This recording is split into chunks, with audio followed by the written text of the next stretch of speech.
Debate with Dr. Arun Kumar. Hello, good evening. ശബരിമലയിലെ സ്വർണ്ണപ്പാളികൾ കാണാനില്ലെന്ന് കേട്ടതോടെ ഞെട്ടിത്തുടങ്ങിയതാണ് മലയാളികൾ. ഇന്ന് ഭഗവാന്റെ പിതൃസ്ഥാനീയനായ തന്ത്രി ജയിലിലായതിന്റെ ഞെട്ടലിൽ എത്തി നിൽക്കുന്നു. അതിനിടയിൽ വന്നുപോയ വിവാദങ്ങൾ ഏറെയാണ്.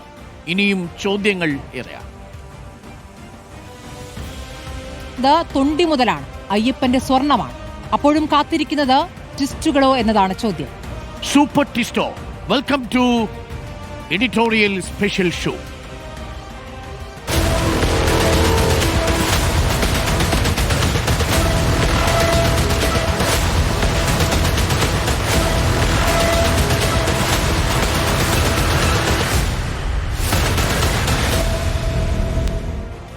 ജനലക്ഷങ്ങൾ ആത്മീയ സാഫല്യം തേടിയെത്തുന്ന അഭിമാന തീർത്ഥാടന കേന്ദ്രത്തെ തട്ടിപ്പിന്റെ കേന്ദ്രമാക്കിയവർ ആരെന്ന ചോദ്യത്തിന് നാളേറെയായി മലയാളി ഉത്തരം തേടുകയാണ്.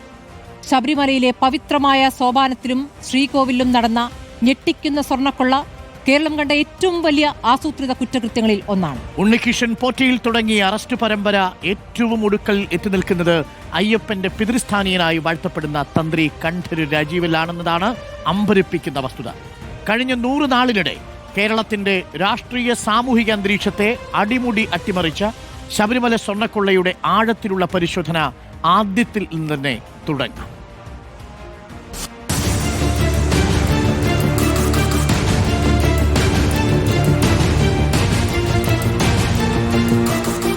എല്ലാം തുടങ്ങിയത് ആഗോള അയ്യപ്പ സംഗമത്തിന്റെ ആ മണ്ണിൽ നിന്നാണ്. ഏഴാണ്ട് മുമ്പ് ശബരിമലയുടെ പേരിൽ തെരുവിലിറങ്ങി പോരടിച്ച NSSനെ പോലും ഇടതുപക്ഷത്തിനൊപ്പം അണിനിരത്തിയ ആ മഹാസംഗമത്തിന്റെ രാഷ്ട്രീയ അടിയൊഴുക്കിന്റെ ആഴം അതിവേഗമാണ് BJPയും കോൺഗ്രസും തിരിച്ചറിഞ്ഞത്. കത്തിപ്പടർന്ന വാദപ്രതിവാദങ്ങൾക്കിടയിലാണ് ശബരിമല ശ്രീകോവിലിലെ ദ്വാരപാലക ശില്പങ്ങളുടെ പീഠം കാണാനില്ലെന്ന പരാതി ഉയർന്നത്. മുൻ കീഴ്ശാന്തി ഉണ്ണികൃഷ്ണൻ പോറ്റിയാണ് പരാതിക്കാരൻ. എന്നാൽ കാണാനില്ലെന്ന് പോറ്റി പറഞ്ഞ ശില്പപീഠം ദേവസ്വം വിജിലൻസ് കണ്ടെത്തിയത് സഹോദരിയുടെ വീട്ടിൽ നിന്ന്. ആ നിമിഷം മുതൽ വാദി പ്രതിയായി. കേരളത്തെ നടുക്കിയ ശബരിമല സ്വർണ്ണക്കൊള്ളയിലെ ആദ്യ ട്വിസ്റ്റ്.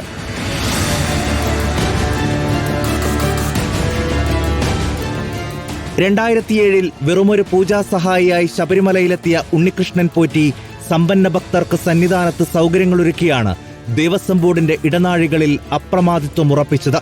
2025 സെപ്റ്റംബറിൽ ദ്വാരപാലക ശില്പങ്ങളുടെ ശോഭമങ്ങിയെന്നും വീണ്ടും സ്വർണം പൂശണമെന്നുമുള്ള ഉദാരമായ വാഗ്ദാനവുമായി പോറ്റി ബോർഡിനെ സമീപിച്ചു. ഇത്തവണ ചില ഉദ്യോഗസ്ഥർ വഴിമുടക്കിയായി നിന്നു. അവിടെ മുതലാണ് 2019 മുതൽ ശബരിമലയിൽ നടന്നുവെന്ന നിഗൂഢമായ ആ കൊള്ളയുടെ അന്തർധാരകൾ ആദ്യം പുറത്തുവന്നത്. 1998 വിജയ്മല്യ സമർപ്പിച്ച സ്വർണ്ണപ്പാളികൾ മിനുക്കാനെന്ന വ്യാജേന ഉണ്ണികൃഷ്ണൻ പോറ്റി ചെന്നൈയിലേക്ക് കൊണ്ടുപോയി.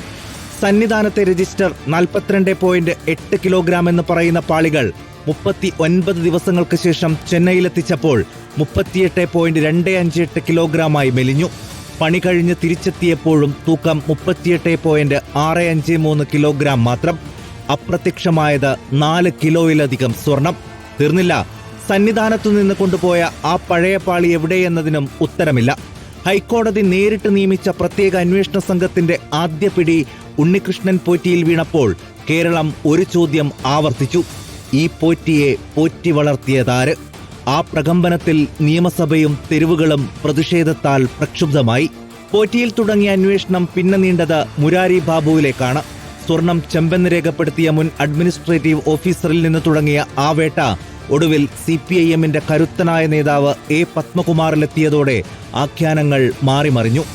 N. വാസു അടക്കമുള്ള അധികാരത്തിന് ഉന്നത ശ്രേണിയിൽ അടുപ്പമുള്ളവർ SITയുടെ റഡാറിൽ കുടുങ്ങിയതോടെ രാഷ്ട്രീയ കേരളം മുദ്രാവാക്യങ്ങളാൽ പ്രകമ്പനം കൊണ്ടു. സ്വർണം കട്ടത് ആരപ്പ, സഖാക്കളാണ് അയ്യപ്പ എന്ന പ്രതിപക്ഷത്തിന്റെ പ്രചാരണം തദ്ദേശ തിരഞ്ഞെടുപ്പിൽ ഇടതുപക്ഷത്തിന്റെ അടിത്തറ ഇളക്കി. ഇപ്പുറത്ത് ഉണ്ണികൃഷ്ണൻ പോറ്റി ജൻപദിലെത്തി സോണിയാഗാന്ധിയുമായി കൂടിക്കാഴ്ച നടത്തിയ ചിത്രങ്ങൾ കോൺഗ്രസിനെയും പ്രതിരോധത്തിലാക്കി. ബെല്ലാരിയിലെ വിവാദ സ്വർണ്ണ വ്യാപാരി ഗോവർദ്ധനൊപ്പമാണ് പോറ്റി സോണിയാഗാന്ധിയെ കണ്ടത്. പോറ്റിയെ സോണിയയുമായി അടുപ്പിച്ചത് അടൂർ പ്രകാശാണെന്നാണ് അടക്കം പറച്ചിൽ.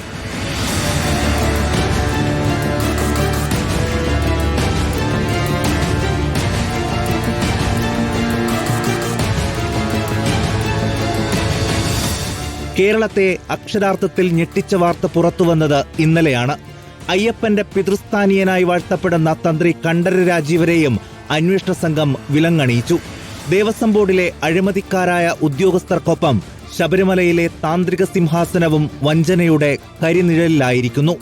ഉണ്ണികൃഷ്ണൻ പോറ്റിയെ സന്നിധാനത്തെത്തിച്ചതിൽ മാത്രമാണോ തന്ത്രിയുടെ പങ്ക്? അതോ മഹാകൊള്ളയുടെ യഥാർത്ഥ സൂത്രധാരൻ ആ താന്ത്രിക വേഷത്തിനുള്ളിലാണോ? ചോദ്യങ്ങൾ അവസാനിക്കുന്നില്ല, അന്വേഷണം തുടരുകയാണ്. Research desk reporter.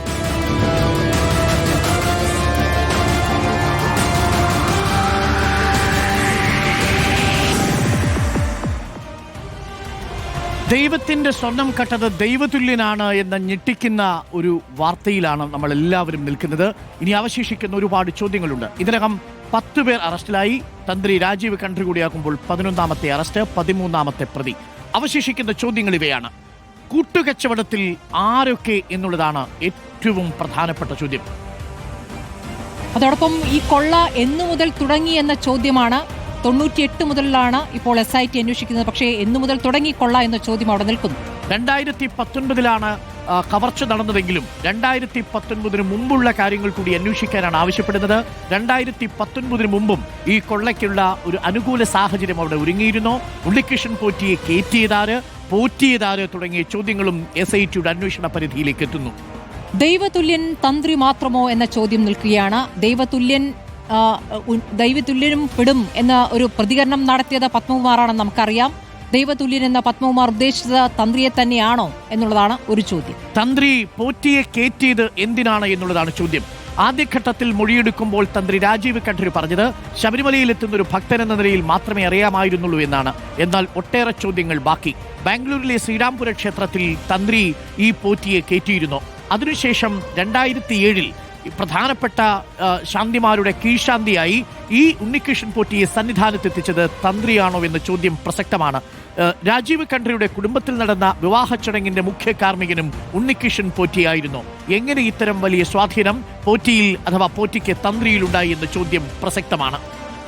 പണം പറ്റിയവർ ആരൊക്കെ എന്നുള്ള നിർണായകമായ ചോദ്യമാണ് ഇനിയുള്ളത്. ആരൊക്കെയാണ് ഈ കൊള്ളയിൽ കൂട്ടുന്നത്? സംഘടിത കൊള്ളയെന്ന് കോടതി പറയുമ്പോൾ ആ സംഘടിത കൊള്ളയിൽ ആരൊക്കെയാണ് പങ്കുപറ്റിയത്? തന്ത്രി മുതൽ താഴേക്കാണോ അതോ തന്ത്രിക്ക് മുകളിലുള്ള രാഷ്ട്രീയ ഗൂഢാലോചന ഇതിലുണ്ടോ എന്നുള്ളതായിരുന്നു പ്രധാനപ്പെട്ട ചോദ്യം.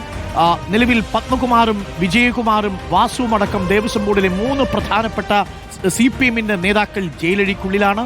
ഗൂഢാലോചനയിൽ ആരൊക്കെയുണ്ട്? തന്ത്രി മാത്രമാണോ, അഥവാ തന്ത്രിയും പോറ്റിയും ഉദ്യോഗസ്ഥരും ചേർന്ന് നടത്തിയ ഗൂഢാലോചന മാത്രമോ? അതിലേക്കാണ് മുൻ മന്ത്രിക്ക് പങ്കുണ്ടോ എന്ന ചോദ്യം, മന്ത്രിമാർക്ക് പങ്കുണ്ടോ എന്ന ചോദ്യം ഏറ്റവും നിർണായകമായി അവിടെ നിൽക്കുന്നത്. 576 ഗ്രാം സ്വർണം മാത്രമാണ് SIT റോദ്ധം ജുവലറിയിലെ ഗോവർദ്ധനിൽ നിന്നും ഒപ്പം ഉണ്ണികൃഷ്ണൻ പോറ്റിയിൽ നിന്നും സ്മാർട്ട് ക്രിയേഷൻസിന്റെ CEO ഭണ്ഡാരിയിൽ നിന്നും കണ്ടെത്തിയിരുന്നിരിക്കെ അത്രയും സ്വർണം മാത്രമേ നഷ്ടപ്പെട്ടിട്ടുള്ളൂ. വീണ്ടെടുത്ത സ്വർണം യഥാർത്ഥ സ്വർണമല്ല എന്നിരിക്കെ തൊണ്ടി മുതൽ എവിടെ എന്ന ചോദ്യമാണ് ഏറ്റവും പ്രസക്തമായ ചോദ്യം. യഥാർത്ഥത്തിൽ ആ കേസിനെ നിലനിർത്തുന്നത് തന്നെ തൊണ്ടി മുതൽ കിട്ടുക എന്നുള്ളതാണ്. കിട്ടില്ലെങ്കിൽ കേസ് ഇല്ലാതെ ആകാനുള്ള സാധ്യതയുമുണ്ട്. 2 മണിക്കൂർ നീണ്ടു നിൽക്കുന്ന ഈ സ്പെഷ്യൽ എഡിറ്റോറിയൽ ഷോയിൽ നമ്മളിത് ആഴത്തിൽ പരിശോധിക്കാൻ പോകുന്നു. തന്ത്രിയുടെ അറസ്റ്റിലേക്ക് നയിച്ച കാര്യങ്ങൾ. ഇനി തന്ത്രിയുടെ അറസ്റ്റ് കൊണ്ട് ഇത് അവസാനിക്കുമോ? ഇനി ആരൊക്കെയാണ് ദൈവതുല്യരും ബിഗ് ഷോട്ടുകളും ഈ സ്വർണ്ണക്കൊള്ളയിൽ കുടുങ്ങാൻ പോകുന്നത്? എനിക്കൊപ്പം ജിമ്മിയുണ്ട്, സ്മൃതി, ആൻഡ്രൂ അഗസ്റ്റിൻ, ഒപ്പം റിപ്പോർട്ടർമാരും അതിഥികളും 2 മണിക്കൂർ നീണ്ടു നിൽക്കുന്ന ഈ സ്പെഷ്യൽ എഡിറ്റോറിയൽ ഷോയിൽ പ്രേക്ഷകർക്കൊപ്പം എത്തും. ജിമ്മിയിലേക്കൊന്ന് പോയാൽ, ജിമ്മി, ഇപ്പോൾ ഇന്ന് വീട്ടിൽ SIT ഈ തന്ത്രിയുടെ വീട്ടിൽ റെയ്ഡ് നടത്തുകയാണ്. അവിടുത്തെ സ്വർണ്ണ ഉരുപ്പടികൾ ബന്ധുക്കളുടെ അടക്കം പരിശോധിക്കാനാണ് SITയുടെ നീക്കം. ആകെ പിടികിട്ടിയിരിക്കുന്നത് 576 ഗ്രാം സ്വർണം മാത്രമാണ്. അതാകട്ടെ കളവ് പോയ സ്വർണ്ണമാണ് എന്നത് ഇനിയും ശാസ്ത്രീയമായി തെളിയിക്കാനും സാധിച്ചിട്ടില്ല. അന്വേഷണം ഏത് ഘട്ടത്തിൽ ഏത് വഴിക്ക്, അതിനിടെ ചില രാഷ്ട്രീയ പ്രതികരണങ്ങൾ കൂടി വരുന്നുണ്ട്. സ്വർണം ഏറ്റവും പ്രധാനപ്പെട്ട തെളിവായി മാറുകയാണ്. തൊണ്ടിയില്ലെങ്കിൽ കളവുമില്ല എന്ന രീതിയിലേക്ക് അവസാനം കേസ് അവസാനിക്കാതിരിക്കണമെങ്കിൽ ഇതിൽ കണ്ടുപിടിച്ചേ പറ്റൂ. അതും എത്ര സ്വർണം പോയി? 4 കിലോയിൽ തുടങ്ങിയതാണ്, അവസാനം 1.5 ആകുന്നു, പിന്നെ അത് 1/2 കിലോയാകുന്നു. എത്രയായാലും ഒരു തരി സ്വർണമെങ്കിലും യഥാർത്ഥത്തിൽ 98-ൽ പൂശിയ സ്വർണം കണ്ടുപിടിക്കാൻ പറ്റിയില്ലെങ്കിൽ ഈ കേസ് മുഴുവൻ പൊളിയുന്ന സ്ഥിതിയാകുമ്പോൾ കണ്ടുപിടിച്ചേ പറ്റൂ സ്വർണം എവിടുന്നാണെന്ന്. അത് ഉണ്ണികൃഷ്ണൻ പോറ്റിയുടെ വീട്ടിലാണെങ്കിൽ അവിടെ, തന്ത്രിയുടെ വീട്ടിലാണെങ്കിൽ അവിടെ, എവിടെയാണെങ്കിലും എങ്ങനെയാണെങ്കിലും ഇത് കണ്ടുപിടിച്ചേ പറ്റൂ. അതുകൊണ്ട് തന്നെ അന്വേഷണം. പക്ഷേ ഉരുക്കിപ്പോയ ഒരു സ്വർണം കിട്ടാൻ പറ്റിയില്ലെങ്കിലോ? അതുകൊണ്ട് കേസ് അട്ടിമറിക്കപ്പെടുമോ? അതൊരു വലിയ പ്രധാനപ്പെട്ട ചോദ്യമാണ്. കിട്ടിയില്ലെന്ന് തന്നെ വിചാരിക്കുക, എന്ത് ചെയ്യും? അതിലും പ്രധാനപ്പെട്ട ചോദ്യം, എന്തുകൊണ്ട് തന്ത്രി ഈ കാര്യത്തിന് കൂട്ടുനിന്നു എന്നുള്ളത് എല്ലാവരെയും കുഴുക്കുന്നൊരു വിഷയമാണ്. പരസ്യമായി എല്ലാവരും ചേർന്ന് നടത്തിയ ഒരു മോഷണത്തിൽ ഞാൻ മാത്രം അറിഞ്ഞില്ല, ഞാനൊന്നും ചെയ്തില്ല എന്ന് പറഞ്ഞ് ശബരിമലയിലെ തന്ത്രിക്ക് ഒഴിയാനാവില്ല എന്നുള്ളത് ഇതിനോടകം തന്നെ വ്യക്തമാണ്. ആന്റോ അഗസ്റ്റിൻ, ഇപ്പോൾ രാഷ്ട്രീയ പ്രതികരണങ്ങൾ കൂടി വന്നു കഴിഞ്ഞിരിക്കുന്നു. വളരെ കരുതലോടുകൂടിയാണ് CPM-ഉം കോൺഗ്രസും ഈ വിഷയത്തിൽ ഇതുവരെയും പ്രതികരിച്ചിരിക്കുന്നത്. സംഘപരിവാർ ആവട്ടെ, BJP ആവട്ടെ തന്ത്രിക്ക് പൂർണ്ണ പിന്തുണയും കൊടുക്കുന്നു. വീണ്ടും ഒരു നാമജപ ഘോഷയാത്രയുടെ രാഷ്ട്രീയ അന്തരീക്ഷം ഒരുങ്ങുന്നുണ്ടോ കേരളത്തിൽ? ഇലക്ഷന് വേണ്ട ഒരു ചേരുവ ഒരുങ്ങി വരുന്നുണ്ടെന്നുള്ളതാണ് തന്നെ കാണേണ്ടത്. കാരണം BJPയെ സംബന്ധിച്ചിടത്തോളം അവർക്ക് കിട്ടാവുന്ന കഴിഞ്ഞ പ്രാവശ്യം 2019 പാർലമെന്റ് ഇലക്ഷന് തൊട്ട് മുൻപ് കിട്ടിയ പോലെ ഒരു സുവർണാവസരമാണ് സത്യം പറഞ്ഞാൽ BJPക്ക് ഇപ്പോൾ കിട്ടിയെന്നാണ് അവരാഗ്രഹിക്കുന്നത്. ആ ആഗ്രഹം കൊണ്ടാണ് ഇപ്പോൾ എല്ലാ BJP നേതാക്കന്മാരും അടുപ്പിച്ചടുപ്പിച്ച് പത്രസമ്മേളനം നടത്തി പിന്നെ ശ്രദ്ധ വഴിതിരിച്ചുവിടാനാണ് തന്ത്രിയുടെ അറസ്റ്റോടുകൂടി നടക്കുന്നത് എന്നുള്ള രീതിയിലുള്ള വലിയ പ്രൊപ്പഗൻഡ ഉണ്ടാക്കി തുടങ്ങിയിട്ടുണ്ട്. കാരണം അതിനി അങ്ങോട്ട് പോകാൻ പോകുന്നതാണ്. അവരെ സംബന്ധിച്ചിടത്തോളം ഇലക്ഷന് മുൻപ് ഹിന്ദു രാജ്യം ആഗ്രഹിക്കുന്ന അവർക്കൊരു വലിയ സംവിധാനം കിട്ടിയിരിക്കുന്നു. അതുകൊണ്ടാണല്ലോ കഴിഞ്ഞ പ്രാവശ്യം ശബരിമലയിൽ അത്രയധികം പ്രക്ഷോഭങ്ങൾ നടന്നത്. പക്ഷേ അത് BJPക്ക് അല്ല ആ പ്രാവശ്യം ഗുണം ചെയ്തത്, ആ സമയത്ത് കോൺഗ്രസിനാണ് ഗുണം ചെയ്തത്. പക്ഷേ ഈ പ്രാവശ്യത്തെ സംബന്ധിച്ചിടത്തോളം ഒരു പ്രത്യേകത എന്താ പറഞ്ഞാൽ, ദൈവതുല്യനാണ് എന്ന് ജനങ്ങൾ വിശ്വസിക്കുന്ന അയ്യപ്പൻ്റെ പ്രതിസ്ഥാനീയനായിട്ടുള്ള തന്ത്രി ജയിലിലേക്ക് പോകുമ്പോൾ ഉണ്ടാക്കുന്ന ഒരു ജനങ്ങളെ സംബന്ധിച്ചിടത്തോളം ഒരു വിഷമമുണ്ടല്ലോ. ആ വിഷമത്തിൽ നിന്ന് എങ്ങനെ പ്രതികരിക്കണമെന്ന് സത്യം പറഞ്ഞാൽ കോൺഗ്രസിനും അറിയില്ല, CPM-നും അറിയില്ല. കാരണം അവർ പകച്ചേക്കാണ്. അവരെ സംബന്ധിച്ചിടത്തോളം CPM അതിലൊരു വലിയ ആശ്വാസം കാണുന്നുണ്ട്. എന്താണ് ആശ്വാസം എന്നറിയോ? കാരണം അവരുടെ അന്വേഷണ സംഘമാണ് ഇത് അറസ്റ്റ് ചെയ്തിരുന്നെങ്കിൽ കേരളത്തിലെ ഏറ്റവും വലിയ ഇന്നത്തെ പ്രധാനപ്പെട്ട ഒരു വിഷയം എന്ന് പറയുന്ന ഒരു വലിയ സാമൂഹിക പ്രശ്നത്തിലേക്ക് അത് മാറിയേനെ. കാരണം എന്താണ്, ശബരിമലയെ തകർക്കാൻ വേണ്ടിയിട്ട് ശബരിമല തന്ത്രിനെ പിണറായി വിജയൻ സർക്കാർ അറസ്റ്റ് ചെയ്തു എന്നുള്ള നിലയിലേക്ക് വന്നേനെ. അതെ, അത് അങ്ങനെ ആയേനെ. പക്ഷേ എന്ത് സംഭവിച്ചു? ഇത് ഹൈക്കോടതിയുടെ നേതൃത്വത്തിലുള്ള SIT ആണ് അന്വേഷണം നടത്തിയെന്നും അറസ്റ്റ് ചെയ്തു എന്നുള്ളതുമാണ് അതിൻ്റെ ഏറ്റവും പ്രധാനപ്പെട്ട കാര്യം. ഇനിയപ്പം ഇലക്ഷനെ സംബന്ധിച്ചിടത്തോളം വലിയ രീതിയിലുള്ള ചർച്ചയ്ക്കായിരിക്കും ഇത് വഴി തുറക്കാൻ പോവുക. ശബരിമലയെ സംബന്ധിച്ചിടത്തോളം അയ്യപ്പൻ്റെ സ്വർണം നഷ്ടപ്പെടുകയും അതിനനുസരിച്ച് അതിൽ കേസ് നടക്കുന്നുണ്ടെങ്കിലും ഇനിയുള്ള 3 മാസം അല്ലെങ്കിൽ 120 ദിവസം എന്ന് പറയുന്നത് ഇലക്ഷനുമായി ബന്ധപ്പെട്ട ദിവസമാണ് കേരളത്തിലുള്ളത്. അപ്പോൾ അതിന് രീതിയിലുള്ള പരിപാടിയായിരിക്കും നടക്കാൻ പോകുന്നുള്ളതാണ്. സ്മൃതി, ഇതിനകത്ത് ഏറ്റവും പ്രധാനപ്പെട്ട ചോദ്യം, ഇവർ സാമ്പത്തിക ഇടപാടുകൾ നടത്തിയതായിട്ട് ഇതുവരെ ഈ റിപ്പോർട്ടിൽ ഈ 1ഉം 9ഉം പ്രതികളല്ലാതെ ബാക്കി ആരുടെയും പേരിൽ അങ്ങനൊരു കുറ്റമേ ഇല്ല. ഗൂഢാലോചനയുണ്ട്. സ്വർണ്ണക്കൊള്ളയ്ക്ക് സാഹചര്യം ഒരുക്കുന്ന തരത്തിൽ സ്വർണം എന്നുള്ളത് മാറ്റി ചെമ്പെന്ന് എഴുതിയിട്ടുണ്ട്.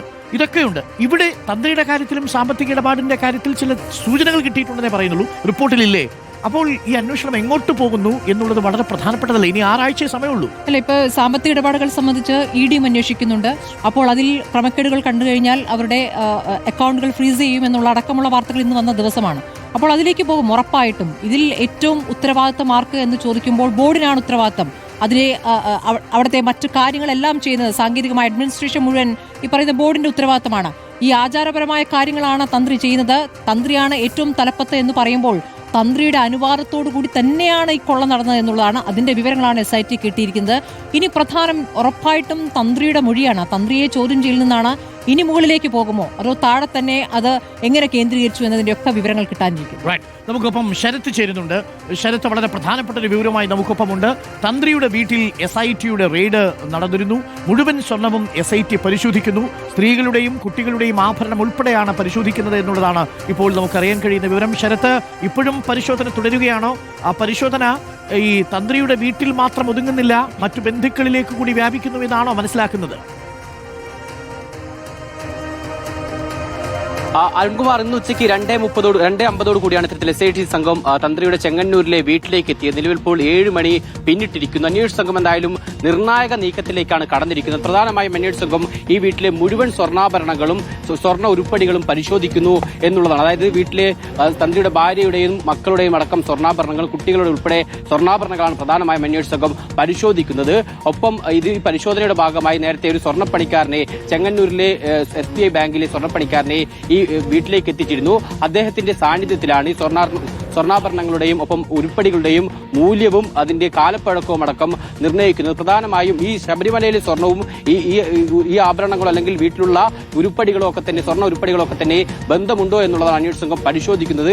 ഈ സ്വർണ്ണപ്പഴക്കത്തിന്റെ കാലപ്പഴക്കം പരിശോധിക്കുന്നതിലൂടെ അതിൽ കണ്ടെത്താൻ കഴിയുമെന്നുള്ളതാണ് നിലവിൽ എന്തായാലും അന്വേഷണ സംഘവും കണക്കാക്കുന്നത്. ആ രീതിയിൽ ഈ വീട്ടിലെ തന്ത്രിയുടെ വീട്ടിലുള്ള മുഴുവൻ സ്വർണ്ണ ഉരുപ്പടികളും സ്വർണ്ണ ആഭരണങ്ങളും ഇപ്പോൾ അന്വേഷണ സംഘം പരിശോധിച്ചു വരികയാണ്. നേരത്തെ വീട്ടിലെ ചില രേഖകൾ അന്വേഷണ സംഘം ആദ്യഘട്ടത്തിൽ പരിശോധിച്ചിരുന്നു. വീട്ടിലേക്ക് എത്തിയതിന് പിന്നാലെ വീട്ടിലെ രേഖകളും ഒപ്പം ബന്ധുക്കളിൽ നിന്ന് വിവരം തേടുകയുമാണ് ആദ്യം അന്വേഷണ സംഘം ചെയ്തത്. പിന്നാലെ ഈ സ്വർണ്ണപ്പണിക്കാരനെ കൂടി എത്തിച്ച് കൂടുതൽ പരിശോധനയിലേക്ക് കടന്നിരിക്കുന്നു. എന്തായാലും ഈ വീട്ടിൽ പ്രധാനമായും തന്ത്രിയുടെ കുടുംബാംഗങ്ങളാണുള്ളത്. പ്രത്യേകിച്ച് തന്ത്രിയുടെ ഭാര്യ, മകൾ, മരുമകൾ, കുട്ടികൾ ഉൾപ്പെടെയുള്ള ആളുകളാണുള്ളത്. ഈ കുട്ടികളുടെ ഉൾപ്പെടെ സ്വർണ്ണാഭരണം അന്വേഷണ സംഘം പരിശോധിക്കുന്നുണ്ട് എന്നുള്ളതാണ്. നിലവിൽ ഈ പരിശോധനയിൽ കൂടുതൽ കാര്യങ്ങൾ, സംശയങ്ങൾ ഉൾപ്പെടെ ഉണ്ടാകുന്ന സാഹചര്യം ഉണ്ടായാൽ തീർച്ചയായും ഇതിന്റെ സാമ്പിളുകളോ അല്ലെങ്കിൽ ഇത് തന്നെ കൊണ്ടുപോയി കൂടുതൽ പരിശോധനയ്ക്ക് വിധേയമാക്കാനുള്ള സാധ്യതയുണ്ട് എന്നുള്ളതാണ് അന്വേഷണ സംഘത്തിൽ നിന്ന് മനസ്സിലാക്കാൻ സാധിക്കുന്നത്. എന്തായാലും ഇപ്പോൾ 4 മണിക്കൂർ ഈ പരിശോധന പിന്നിട്ടിരിക്കുന്നു. ഇപ്പോഴും പരിശോധന പൂർത്തിയായിട്ടില്ല. സ്വർണ്ണാഭരണങ്ങളുടെ പരിശോധനയാണ് ഇപ്പോഴും തുടരുന്നത്. ശരി, സ്വർണ്ണപ്പണിക്കാരനെ വീട്ടിലെത്തിച്ചുകൊണ്ടാണ് ഇപ്പോൾ അവിടെ പരിശോധന നടക്കുന്നതെന്നുള്ള വിവരമാണ് ഇപ്പോൾ ശരത്ത് നൽകിയത്. എന്തായാലും ജയിലിൽ വെച്ചുള്ള ദേഹാസ്വസ്ഥതയെ തുടർന്ന് ആശുപത്രിയിലാക്കിയിരിക്കുന്നു തന്ത്രി കണ്ഠരര് രാജീവരെ. അദ്ദേഹത്തെ മെഡിക്കൽ കോളേജിലെ ICUവിലാണ് ആക്കിയിരിക്കുന്നത്. പരിശോധനാ റിപ്പോർട്ടുകളിൽ ചില വ്യതിയാനങ്ങൾ കണ്ടെത്തിയതോടെയാണ് തന്ത്രിയെ ജനറൽ ആശുപത്രിയിൽ നിന്നും മെഡിക്കൽ കോളേജ് ആശുപത്രിയിലേക്ക് മാറ്റിയിരിക്കുന്നത്. റോഷിപാൽ വിവരങ്ങളുമായി. റോഷിപാൽ, ഇപ്പോൾ തന്ത്രി ICUവിലാണ്, മെഡിക്കൽ കോളേജ് ICUവിലാണ് അഡ്മിറ്റ് ആക്കിയിരിക്കുന്നു. നാളെ ഇപ്പോൾ SIT സംഘം കസ്റ്റഡിയിൽ വാങ്ങാനിരിക്കെയാണ് അദ്ദേഹത്തെ ആശുപത്രിയിലാക്കിയിരിക്കുന്നത്. എന്താണ് അദ്ദേഹത്തിന്റെ ആരോഗ്യസ്ഥിതിയുമായി ബന്ധപ്പെട്ട മെഡിക്കൽ കോളേജിൽ നിന്നും അറിയാനാകുന്നത് റോഷി?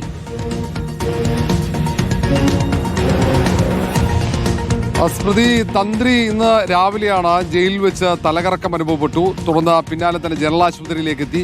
അവിടെ പ്രാഥമിക പരിശോധന നടത്തി. അതിനുശേഷമാണ് വിശദമായ പരിശോധനയ്ക്ക് വേണ്ടി മെഡിക്കൽ കോളേജ് ആശുപത്രിയിൽ എത്തിച്ചത്. അവിടെ പരിശോധന പൂർത്തിയാക്കിയപ്പോൾ ഹൃദയവുമായി ബന്ധപ്പെട്ട ചെറിയ സംശയങ്ങൾ ഡോക്ടർമാർക്കുണ്ടായി. അതിനെ തുടർന്ന് കൂടുതൽ വിശദമായ പരിശോധന നടത്തുന്നതിന് വേണ്ടി കൂടിയാണ് മെഡിക്കൽ കോളേജ് ആശുപത്രിയിൽ MICUവിൽ തന്ത്രിയെ പ്രവേശിപ്പിച്ചത്. ഏതായാലും അങ്ങനെ ഗുരുതരമായ ഒരു ആരോഗ്യ പ്രശ്നങ്ങളില്ല. പക്ഷേ ഹൃദയ സംബന്ധമായ ചില അസുഖങ്ങൾ അദ്ദേഹത്തിനുണ്ടായിരുന്നു. കാരണം നേരത്തെ തന്നെ പ്രമേഹം ഉൾപ്പെടെയുള്ള രോഗങ്ങളുണ്ട്. അതുമായി ബന്ധപ്പെട്ട മരുന്നുകൾ കഴിക്കുന്നുണ്ട്. അതുകൊണ്ട് ഇങ്ങനെ ചില മെഡിക്കൽ പരിശോധനകളിൽ ചില സംശയങ്ങൾ ഉയർന്ന സാഹചര്യത്തിൽ കൂടിയാണ് അവിടെ തുടർ പരിശോധനകൾക്ക് വേണ്ടി പ്രവേശിപ്പിച്ചിരിക്കുന്നത്. ഒരുപക്ഷെ നാളെ തന്നെ ആശുപത്രിയിൽ നിന്നും വിടുതൽ നേടാനുള്ള സാധ്യതയുണ്ട്. അങ്ങനെയെങ്കിൽ ജയിലിലേക്ക് തിരിച്ചു പോകും. ശരി, റോഷിപാൽ ആണ് വിവരങ്ങൾ നൽകിയത്. മെഡിക്കൽ കോളേജ് ആശുപത്രി ICUവിലാണ് ഇപ്പോൾ തന്ത്രിയുള്ളത് എന്നുള്ളതാണ്. ഇനി വരാൻ പോകുന്നത് ഒരുപാട് പ്രധാനപ്പെട്ട ചോദ്യങ്ങളാണ്. ഈ മറ്റന്നാൾ ജാമ്യം ഹർജി പരിഗണിക്കുകയാണ്. ജാമ്യ ഹർജി പരിഗണിക്കുമ്പോൾ ആ സമയത്ത് എന്താണ് SIT പറയുന്നുള്ള നിർണായകം. ഇപ്പോഴും ഒരു സംശയമുള്ളത്, ഇപ്പോൾ സംഘപരിവാർ പ്രധാനമായിട്ടും BJPയും രാഹുൽ ഈശ്വർ അടക്കമുള്ള അദ്ദേഹത്തിന് ബന്ധു അടക്കമുള്ളവർ പറയുന്നത് കുറ്റമൊന്നും ചെയ്തിട്ടില്ല, ദൈവത്തിന്റെ അനുജ്ഞ, അയ്യപ്പന്റെ അനുജ്ഞ കൊടുത്തിട്ടില്ല എന്ന് എങ്ങനെയാണ് SIT കണ്ടെത്തുന്നത് എന്നൊരു ചോദ്യമാണ് അവർ ചോദിക്കുന്നത്. പക്ഷേ അനുജ്ഞ ഒരു രേഖയാണെന്നും അത് ദേവസ്വം ബോർഡിന് കൊടുക്കേണ്ട ബൈ ഡോക്യുമെന്റ്, രേഖാമൂലം തന്നെ രേഖപ്പെടുത്തി കൊടുക്കേണ്ടതാണെന്നുള്ളതാണ് വസ്തുത. പക്ഷേ ഇപ്പോഴും BJP ഇതിന് പൂർണ്ണ പിന്തുണ പ്രഖ്യാപിച്ചിരിക്കുകയാണ്. ഇതുവരെ SIT അന്വേഷണത്തെ സ്വാഗതം ചെയ്തിരുന്നവർ ഹൈക്കോടതിയുടെ മേൽനോട്ടത്തിലൂടെ അന്വേഷണത്തിൽ സംശയം പ്രകടിപ്പിച്ചു തുടങ്ങിയിരിക്കുന്നു. ശബരിമല സ്ത്രീ പ്രവേശനത്തിന്റെ തനി ആവർത്തനം ഇങ്ങനെ തന്നെ ആയിരുന്നല്ലോ. ശബരിമലയിലെ സ്ത്രീ പ്രവേശന വിധി വരുമ്പോൾ ആദ്യം അനുകൂലിച്ച ആളുകളോ 24 മണിക്കൂർ കൊണ്ട് മലക്കമർത്തിയത് നമ്മൾ കണ്ടതാണ്.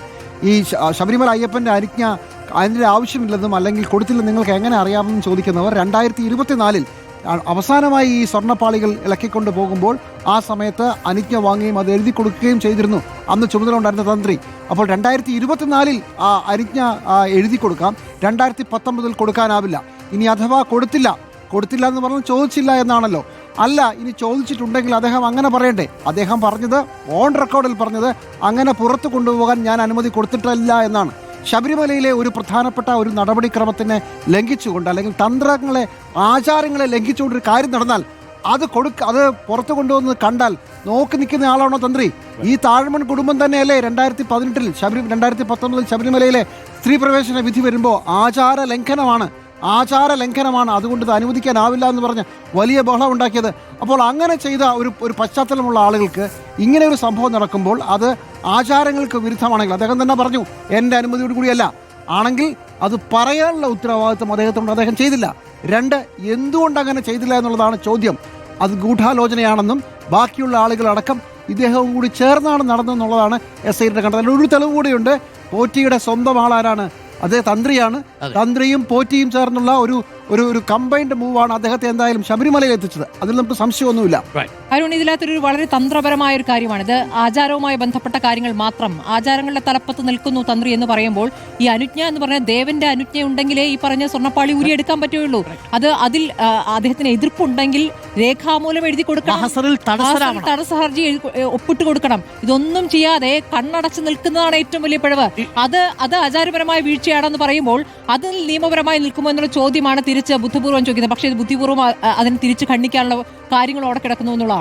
നമുക്ക് എന്തായാലും ഒരു ചെറിയ ഇടവേള വേണം. ഇടവേളയ്ക്ക് ശേഷം തിരികെ വരുമ്പോൾ ഇതുവരെ സംഭവിച്ചതിന്റെ ഒരു രത്നച്ചുരുക്കം നമുക്ക് കാണാം, പ്രതികരണങ്ങൾ നമുക്ക് കാണാം, ഇതെങ്ങോട്ട് പോകുന്നു എന്നുള്ളത് നമുക്ക് നോക്കാം. വിശദമായി തന്നെ നമുക്ക് പരിശോധിക്കാം. സ്വർണ്ണക്കൊള്ളയിലെ സൂപ്പർ ട്വിസ്റ്റ് എങ്ങോട്ട്, ഏത് ദിശയിലാണ്? ഇടവേളയ്ക്ക് ശേഷം. ശബരിമല സ്വർണ്ണക്കൊള്ളയിൽ ഇപ്പോൾ 13ാം പ്രതിയായി ചേർക്കപ്പെട്ടിരിക്കുന്ന തന്ത്രി രാജീവ് കണ്ഠര് താഴ്വൺ കുടുംബത്തിലെ വളരെ പ്രധാനപ്പെട്ട തന്ത്രിയാണ്. എങ്ങനെയാണ് ഈ താഴ്വൺ കുടുംബത്തിന് ശബരിമലയുമായിട്ടുള്ള ബന്ധം? ഇതുവരെ ഇതിനെക്കുറിച്ച് ആഴത്തിൽ നോക്കാത്തവർക്ക് വളരെ ചുരുക്കി ഞാൻ വിശദീകരിക്കാം. താഴ്വൺ കുടുംബം കേരളത്തിലെ ആദ്യ താന്ത്രിക കുടുംബങ്ങളിലൊന്നാണ്. യഥാർത്ഥത്തിൽ പരശുരാമൻ കൊണ്ടുവന്നു എന്നുള്ളതൊക്കെയാണ് വിശ്വാസം. പുരുഷന്മാർക്ക് കണ്ഠര് എന്ന് പറയുന്ന ഒരു സ്ഥാനപ്പേരാണ് ഉള്ളത്. സ്ത്രീകൾക്ക് അങ്ങനെ പ്രത്യേകിച്ച് പദവികൾ നൽകിയതായിട്ട് നമ്മൾ കേട്ടിട്ടില്ല. കണ്ഠര് എന്നാണ് വിളിക്കുക. അവിടുത്തെ തന്ത്രി പ്രധാനികളായിട്ടുള്ള മുഴുവൻ ആളുകൾക്കും അങ്ങനെയാണ് അത്ര സ്ഥാനപ്പേര്. ആ സ്ഥാനം ചെങ്ങന്നൂരിനടുത്തുള്ള മുണ്ടൻകാവിലാണ്. മക്കത്തായ സമ്പ്രദായം ഇപ്പോഴും പിന്തുടരുന്നുണ്ട് താഴ്വൺ കുടുംബം. 100ഓളം ക്ഷേത്രങ്ങളിൽ താന്ത്രിക അധികാരമുണ്ട് താഴ്വൺ കുടുംബത്തിന്. അത് നമ്മുടെ രാജ്യത്തിനുള്ളിലും രാജ്യത്തിന് പുറത്തുമായി ഒരുപാട് പ്രതിഷ്ഠകൾ നടത്തിയിട്ടുണ്ട്. ഒരുപാട് ഇടങ്ങളിൽ താന്ത്രിക അധികാരമുണ്ട്. 15ഓളം വിദേശ ക്ഷേത്രങ്ങളിൽ പോലും താന്ത്രിക അധികാരമുള്ള കുടുംബമാണ് താഴ്വൺ കുടുംബം. 1902 മുതൽ ശബരിമലയിലെ തന്ത്രം കയ്യിൽ വന്നു. 1902 അന്ന് പുല്ലുമേഞ്ഞ ശബരിമലയിൽ വലിയ രീതിയിൽ ഒരു അഗ്നിബാധയുണ്ടാവുന്നുണ്ട്. ആ അഗ്നിബാധയ്ക്ക് ശേഷം ആ ക്ഷേത്രം പുനർനിർമ്മിക്കുന്ന വേളയിൽ അവിടെ ഈ താഴ്വൺ തന്ത്രിക്കാണ് അധികാരമുണ്ടായിരുന്നത്. പ്രതിഷ്ഠ നടത്തുന്നത് താഴ്വൺ തന്ത്രിയാണ്. 1902 ശബരിമല അഗ്നിബാധയ്ക്ക് ശേഷം 1909 താഴ്വണിലെ തന്നെ കണ്ഠര് പ്രഭാകരാണ് പ്രതിഷ്ഠ നടത്തുന്നത്. ഇന്നത്തെ പ്രതിഷ്ഠയായിരുന്നില്ല, അത് 1950 1950 വീണ്ടും ഒരു അഗ്നിബാധയുണ്ടാവുന്നു. പുതിയ പഞ്ചലോഹ വിഗ്രഹത്തിന്റെ പ്രാണപ്രതിഷ്ഠ നടത്തിയത് കണ്ഠര് ശങ്കറാണ്. അപ്പോൾ കണ്ഠര് ശങ്കർ നടത്തിയ പ്രാണപ്രതിഷ്ഠ നടത്തിയ അയ്യപ്പന്റെ വിഗ്രഹമാണ് ഇപ്പോൾ സന്നിധാനത്തുള്ളത്. അതിനു മുൻപ് 1909 കണ്ഠര് പ്രഭാകരാണ് ആദ്യമായി താഴ്വൺ കുടുംബത്തിൽ നിന്ന് ശബരിമലയിൽ ഒരു വിഗ്രഹ പ്രതിഷ്ഠ നടത്തുന്നതും 1902 മുതൽ ശബരിമലയിലെ താന്ത്രിക അധികാരം താഴ്വൺ കുടുംബത്തിനാണ് ഉള്ളത്. അപ്പോൾ ഈ താഴ്വൺ മഠത്തിന്റെ അധികാരത്തിന് 1.25 നൂറ്റാണ്ട് പഴക്കമുണ്ട് എന്നർത്ഥം. ഇപ്പോൾ നിലവിലുള്ള താഴ്വൺ കുടുംബത്തിലെ തന്ത്രിമാരുടെ അവരുടെ ഒരു ഹൈറാർക്കിക്കൽ ട്രീ നമ്മളൊന്ന് പരിശോധിച്ചു കഴിഞ്ഞാൽ താഴ്വൺ തന്ത്രി കുടുംബത്തിലെ കണ്ഠര് പരമേശ്വര്, കണ്ഠര് ശങ്കർ ഇവർ സഹോദരങ്ങളായിരുന്നു. കണ്ഠര് ശങ്കർക്ക് ആൺമക്കളില്ലാത്തത് കൊണ്ട് മക്കത്തായം പിന്തുടരുന്ന താഴ്വൺ കുടുംബത്തിന് താന്ത്രിക അധികാരം കണ്ഠര് ശങ്കറിന് ശേഷം ആ തലമുറയിൽ ഉണ്ടായില്ല. പിന്നീടുണ്ടായത് കണ്ഠര് പരമേശ്വർക്കായിരുന്നു. കണ്ഠര് പരമേശ്വർക്ക് 3 ആൺകുട്ടികൾ. അതിൽ കണ്ഠര് നീലകണ്ഠര്, കണ്ഠര് കൃഷ്ണര്, കണ്ഠര് മഹേശ്വര്. ഇതിൽ കണ്ഠര് നീലകണ്ഠർക്ക് ആൺമക്കളില്ല, പെൺകുട്ടികൾ മാത്രമേ ഉള്ളൂ. ബാക്കിയുള്ളത് കണ്ഠര് കൃഷ്ണനും കണ്ഠര് മഹേശ്വരുമാണ്. ഇതിൽ കണ്ഠര് കൃഷ്ണരുടെ മകനാണ് ഇപ്പോൾ അറസ്റ്റിലായിരിക്കുന്ന ശബരിമലയിലെ തന്ത്രിയായിരുന്ന കണ്ഠര് രാജീവര്. കണ്ഠര് രാജീവരുടെ മകൻ കണ്ഠര് ബ്രഹ്മദത്തനും ശബരിമലയിൽ താന്ത്രിക അധികാരം ഉപയോഗിച്ചിട്ടുണ്ട്, തന്ത്രിയായിരുന്നു. കണ്ഠര് മഹേശ്വരുടെ മകനായ കണ്ഠര് മോഹനര് എന്നാൽ ശോഭാ ജോൺ കേസിൽപ്പെട്ട് കുപ്രസിദ്ധി ആർജിച്ച ആ കേസിൽപ്പെട്ട് പിന്നീട് തന്ത്രപദവി പോവുകയും ജസ്റ്റിസ് പരിപൂർണൻ കമ്മീഷന്റെ അഭിമുഖത്തിൽ ഗായത്രി മന്ത്രവും സംസ്കൃതത്തെക്കുറിച്ചും കാര്യമായി പിടിയില്ല എന്നുള്ളത് പുറത്തു വരികയും ലൈംഗികാരോപണ കേസിൽ അകപ്പെട്ട് മോഹൻ കണ്ഠർക്ക് തന്ത്രി പദവി നഷ്ടപ്പെടുകയും പിന്നീട് അത് പുനഃസ്ഥാപിക്കുന്നതിന് വേണ്ടി കൈക്കൂലി വാഗ്ദാനം ചെയ്തു തുടങ്ങിയ കേസുകളൊക്കെ നമ്മൾ കേട്ടതാണ്. കുടുംബത്തിലെ തന്നെ ഒരു സ്വത്ത് തർക്കത്തിലും കണ്ഠര് മോഹൻര് പ്രതിസ്ഥാനത്ത് നിൽക്കുന്നുണ്ട്. അദ്ദേഹത്തിന്റെ മകനായ കണ്ഠര് മഹേഷ് മോഹൻരാണ് ഇപ്പോൾ സന്നിധാനത്തെ തന്ത്രി. അപ്പോൾ അറസ്റ്റിലായിരിക്കുന്ന കണ്ഠര് രാജീവരുടെ പ്രാധാന്യം എന്ന് പറയുന്നത് ശബരിമലയിലെ ആചാരങ്ങൾ, വിഗ്രഹപ്രതിഷ്ഠ, ദേവന്റെ അനുജ്ഞ വാങ്ങുക, അതായത് സന്നിധാനത്ത് നടക്കുന്ന ഏതൊരു പ്രധാനപ്പെട്ട ചടങ്ങുകളിലും ഈ ദേവന്റെ അനുജ്ഞ വാങ്ങുന്നത് തന്ത്രിയുടെ സാന്നിധ്യത്തിലാണ്. 36 വർഷമായി ശബരിമലയിലെ തന്ത്രിസ്ഥാനത്തെത്തിയ മനുഷ്യനാണ് കണ്ഠര് രാജീവര്. കൃഷിവകുപ്പിലൊരു ഉദ്യോഗസ്ഥനായിരുന്നു. 7 വർഷം മാത്രമാണ് അദ്ദേഹം അവിടെ ജോലി അനുഷ്ഠിച്ചത്. അതിനുശേഷം പൂർണ്ണമായിട്ടും അദ്ദേഹം അച്ഛനോടൊപ്പം തന്നെ സന്നിധാനത്തേക്ക് വരികയാണ് ചെയ്തത്.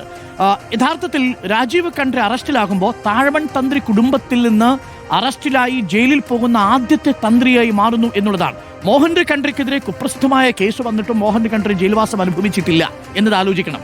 എന്നാൽ സ്വർണ്ണക്കുള്ള കേസിൽ ദേവന്റെ തന്നെ സ്വർണം കവർന്ന കേസിൽ കണ്ഠര് രാജീവർ അകത്തു പോകുമ്പോൾ കണ്ഠര് രാജീവരെ വളരെ ആദരവോടുകൂടി കണ്ടിരുന്ന വിശ്വാസ സമൂഹത്തിന് ഒരു വലിയ ഞെട്ടലായിട്ടത് മാറുന്നുണ്ട് സ്മൃതി. തീർച്ചയായും ഇക്കാര്യത്തിൽ നമുക്ക് പ്രതികരണങ്ങൾ കൂടി തേടേണ്ടതുണ്ടല്ലോ. ഇപ്പോൾ ശ്രീ മഹേഷ് പണിക്കർ നമ്മോടൊപ്പമുണ്ട്.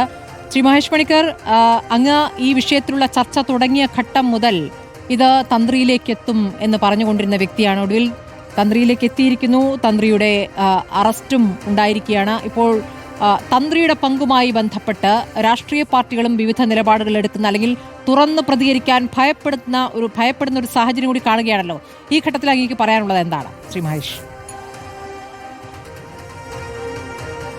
ഇല്ല, വിശ്വാസ സമൂഹമായിട്ട് നമ്മൾ ബന്ധപ്പെടുത്തി വരുമ്പോഴത്തേക്ക് നമ്മൾ യഥാർത്ഥത്തിൽ മനസ്സിലാക്കേണ്ടത് ശബരിമലയിലെ ഈ താന്ത്രിക അവകാശം, നേരത്തെ ഡോക്ടർ അരുൺ പറഞ്ഞതുപോലെ ഇതൊരു 1902 മാത്രമാണ് അവിടെ ബ്രാഹ്മണ പൂജകൾ എന്ന് പറയുന്ന ഒരു രീതിയിലേക്ക് ഈ പറഞ്ഞ തന്ത്രി പൂജാരി അങ്ങനെ പറയുന്ന ഒരു രീതിയിലേക്ക് രണ്ട് തരം കാറ്റഗറിയിലുള്ള പൂജകൾ, ഒന്ന് വൈദിക കർമ്മങ്ങൾ ചെയ്യുന്ന തന്ത്രിയും താന്ത്രിക കർമ്മങ്ങൾ ചെയ്യുന്ന മേൽശാന്തി. അപ്പം അങ്ങനെ രണ്ട് കർമ്മങ്ങളായിട്ടുള്ള ആ രീതിയിലുള്ള തന്ത്രസംശയം, കുഴിക്കാട്ട് വച്ച തുടങ്ങിയ ഗ്രന്ഥങ്ങളുടെ പ്രമാണത്തിലുള്ള ആചാര രീതികളും പൂജാരീതികളുമാണ് അവിടെ നടന്നു വരുന്നത്. അപ്പം അതിനകത്ത് മറ്റ് ക്ഷേത്രങ്ങളിൽ നിന്ന് വിഭിന്നമായി ഈ ശബരിമല ക്ഷേത്രത്തിൽ മാത്രം ഈ തന്ത്രി എല്ലാ ദിവസവും അവിടെ ഉണ്ട്. അതായത് മറ്റ് ക്ഷേത്രങ്ങളിൽ ഉത്സവങ്ങൾക്ക്, അതായത് പ്രതിഷ്ഠ, പുനഃപ്രതിഷ്ഠ, ഉത്സവങ്ങൾ അല്ലെങ്കിൽ മറ്റെന്തെങ്കിലും പ്രത്യേക ചടങ്ങുകൾ, ആ സമയത്ത് മാത്രമേ തന്ത്രിക്ക് അവിടെ ആവശ്യമുള്ളൂ. കൊടിയേറ്റ് ഉത്സവം മുതലായ ആറാട്ട് മുതലായ കാര്യങ്ങൾ.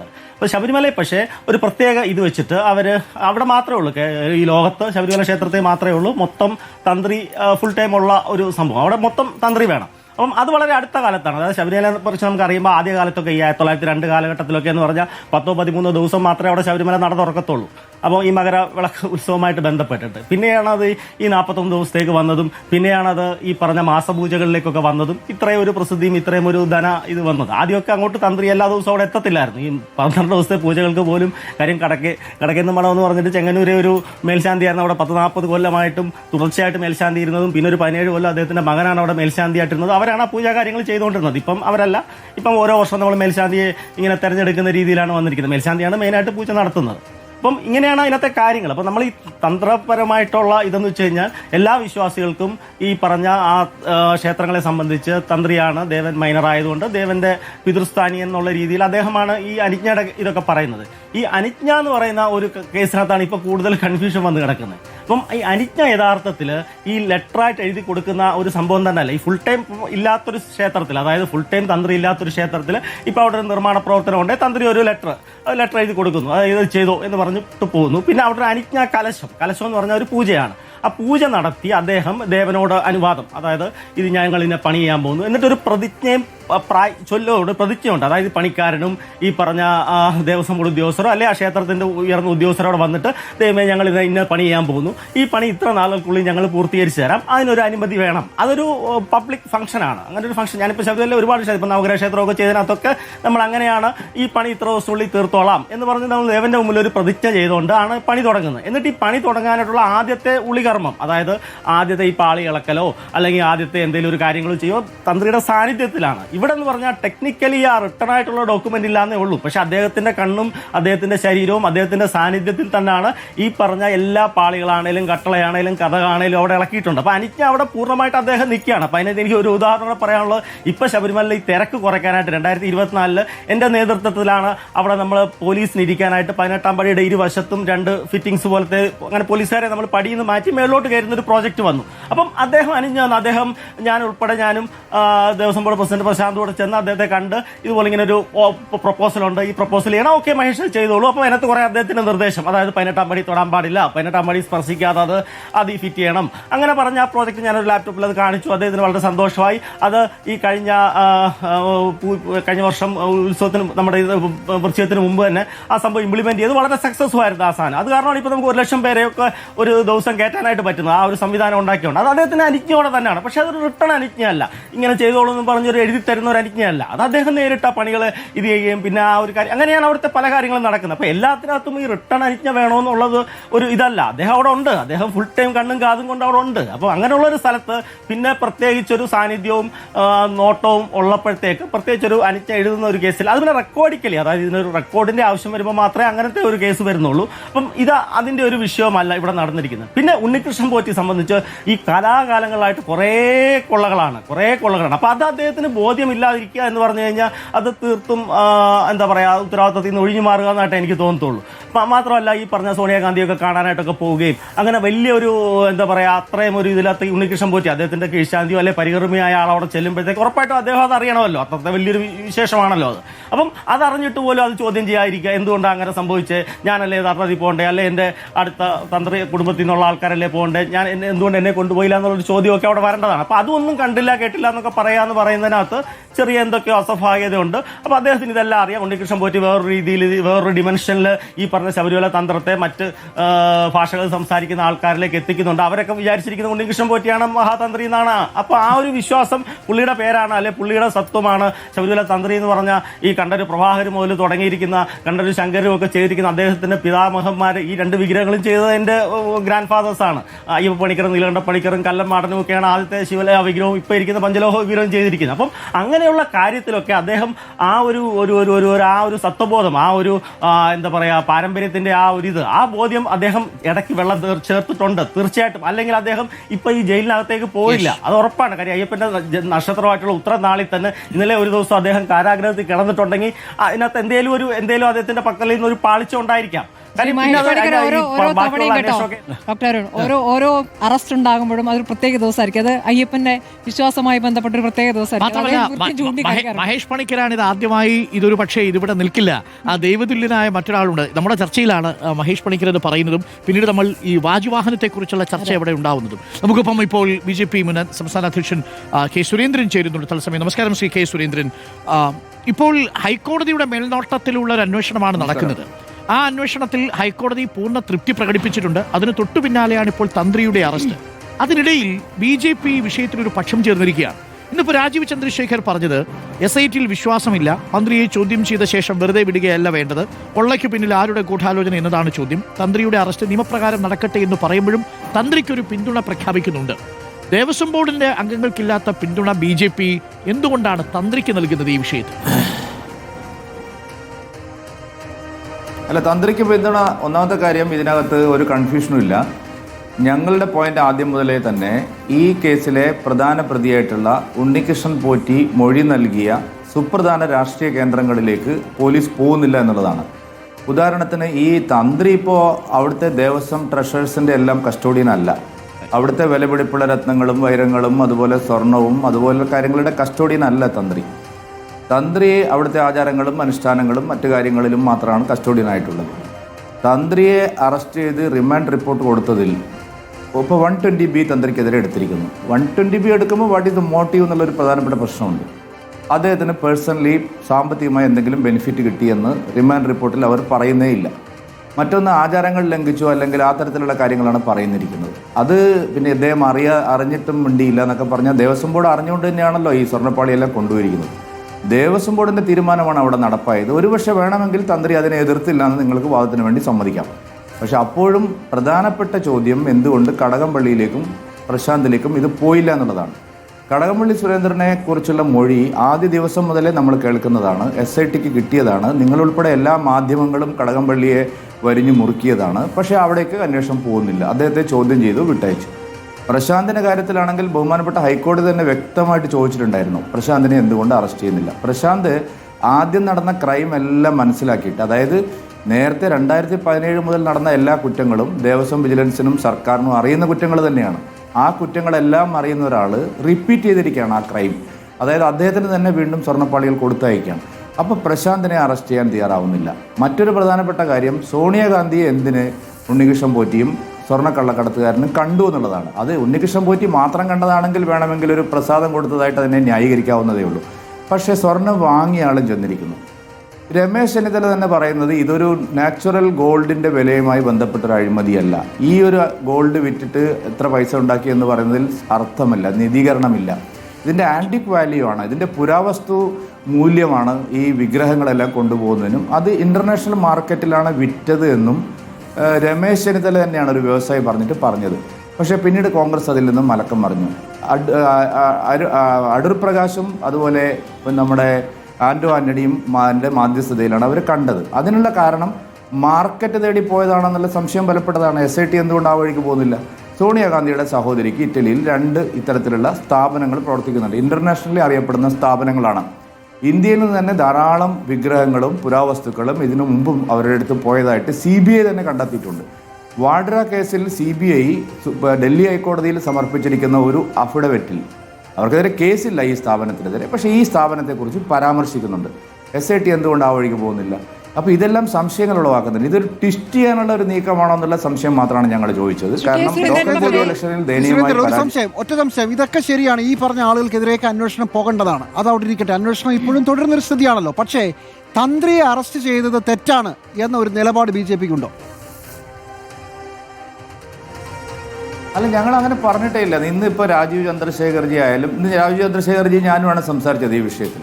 ഒരു ഘട്ടത്തിൽ പോലും ഞങ്ങൾ ഒരാളെയും ഈ കേസിൽ ആരെ അറസ്റ്റ് ചെയ്തതിന് ഞങ്ങൾ എതിരല്ല. പക്ഷേ അറസ്റ്റ് ചെയ്ത് തന്ത്രിയെ പോലെ ഒരാളെ അറസ്റ്റ് ചെയ്ത് ഇതിനൊരു ട്വിസ്റ്റ് ചെയ്യാൻ, അതിനൊരു ഒരു ഡൈവേർട്ട് ചെയ്യാൻ, അതല്ലെങ്കിൽ ഒരു ശ്രദ്ധ തിരിക്കാനുള്ള ഒരു നീക്കം പൊളിറ്റിക്കലി നടത്തുന്നുണ്ടോ എന്നുള്ളൊരു സംശയം ഞങ്ങൾ ഉന്നയിച്ചിട്ടുണ്ട്.